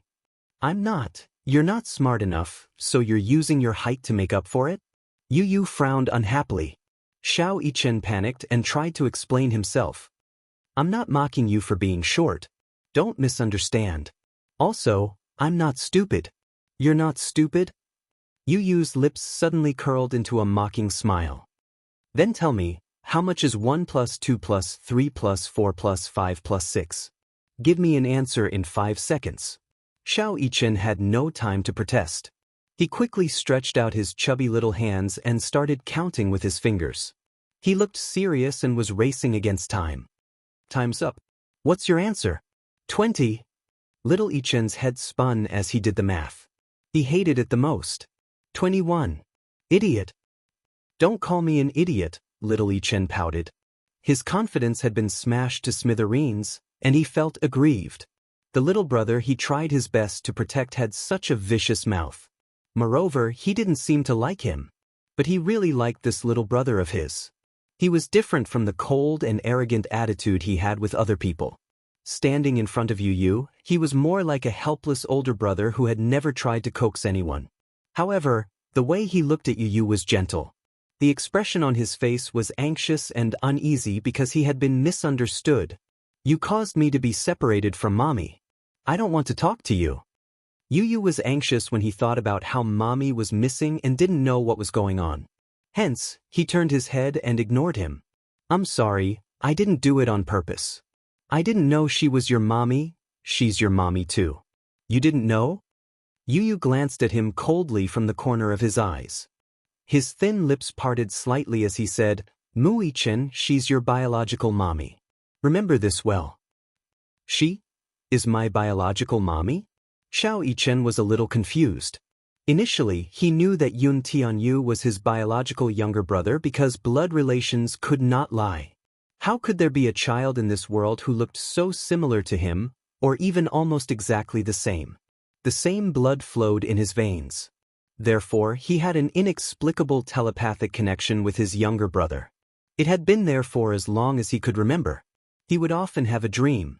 In the dream, a child with the same face as him was walking far ahead while he chased after him with all his might. There seemed to be no end to the road, and no matter how hard he tried, he couldn't catch up with him. Gradually, as he grew up, he would often feel an inexplicable palpitation, or even heartache. Sometimes, his breathing would suddenly become hurried, and he would faint on the ground without any warning. Regarding his symptoms, the specialists were at a loss. After a series of examinations, they all said that his body was very healthy and did not have any illness or hidden illness. Not a clue. However, these symptoms did not stop there. They would often flare up without warning.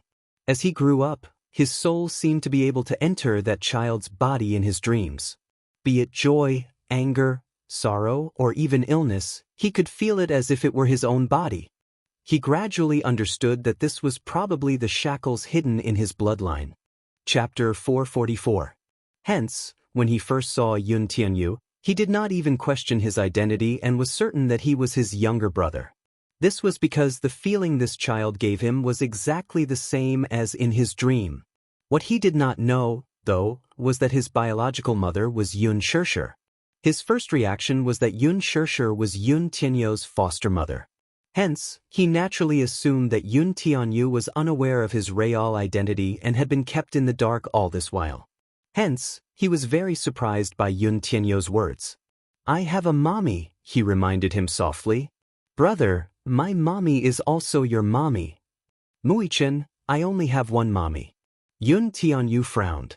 Although he knew that Mu Yaja had not mentioned who his biological mother was to Xiao Yichen, he was still dissatisfied with his brother's inability to differentiate right from wrong and acknowledge a thief as his mother behavior. She's your adoptive mother, but I can see that she treats you well. How do you say that idiom? He tried hard to recall and suddenly smacked his head. I remember now. Treat her as one's own. The corner of Yu Yu's eyes twitched violently as he angrily said, You can't differentiate right from wrong. Shut up. You're so fierce. Xiao Yichen was also a little angry. Can you not be so fierce to me? I'm your brother. That's because you don't even acknowledge your biological mother. Why should I acknowledge you? Yun Tianyu was angry at his ignorance and did not want to bother with him as he coldly retorted. He was like a summer insect that could not be compared to ice. All right, don't be angry. Xiao Yichen somewhat clumsily coaxed him. Now is not the time to bicker. Let's look for mommy together later. Yu Yu frowned but did not say anything in the end. What's your name? Yu Yu raised his head. His eyes flickered before he finally answered reluctantly, Yun Tianyu? How do you write it? Xiao Yichen curiously grabbed his palm. Yun Tianyu wanted to retract his hand in shock, but he realized that Mu Yichen was too strong. No matter how hard he tried, he could not break free from his grip. Xiao Yichen didn't see the resistance in his eyes at all. He only wanted to learn how to write his name, so he wrote the character Yun on his palm stroke by stroke. His eyes were dark and bright as he looked at him. Is it this cloud? Yes. What about Tian? Xiao Yichen wrote the word Tian again. Is it written like this? Yes. Yun Tianyu gradually lost his patience. How could this fellow be so stupid that he could not even recognize words? The last word? Xiao Yichen wrote the word again on his palm and frowned. Is it this again? Yun Tianyu furrowed his brows in displeasure. It's the bless and bless. How do you write it? Yun Tianyu was so infuriated by him that he almost lost his temper. He coldly spat out, Idiot, stop talking. Being together with him was dragging down his IQ. Xiao Yichen then took out his phone and searched for how to write the word. Yun Tianyu suddenly saw the watch on his wrist. Frowning, he grabbed his wrist. Where did you get this watch? My daddy gave it to me for my birthday. Xiao Yichen answered. Looking at the smartwatch on Yu Yu's wrist, he asked curiously, who gave it to you?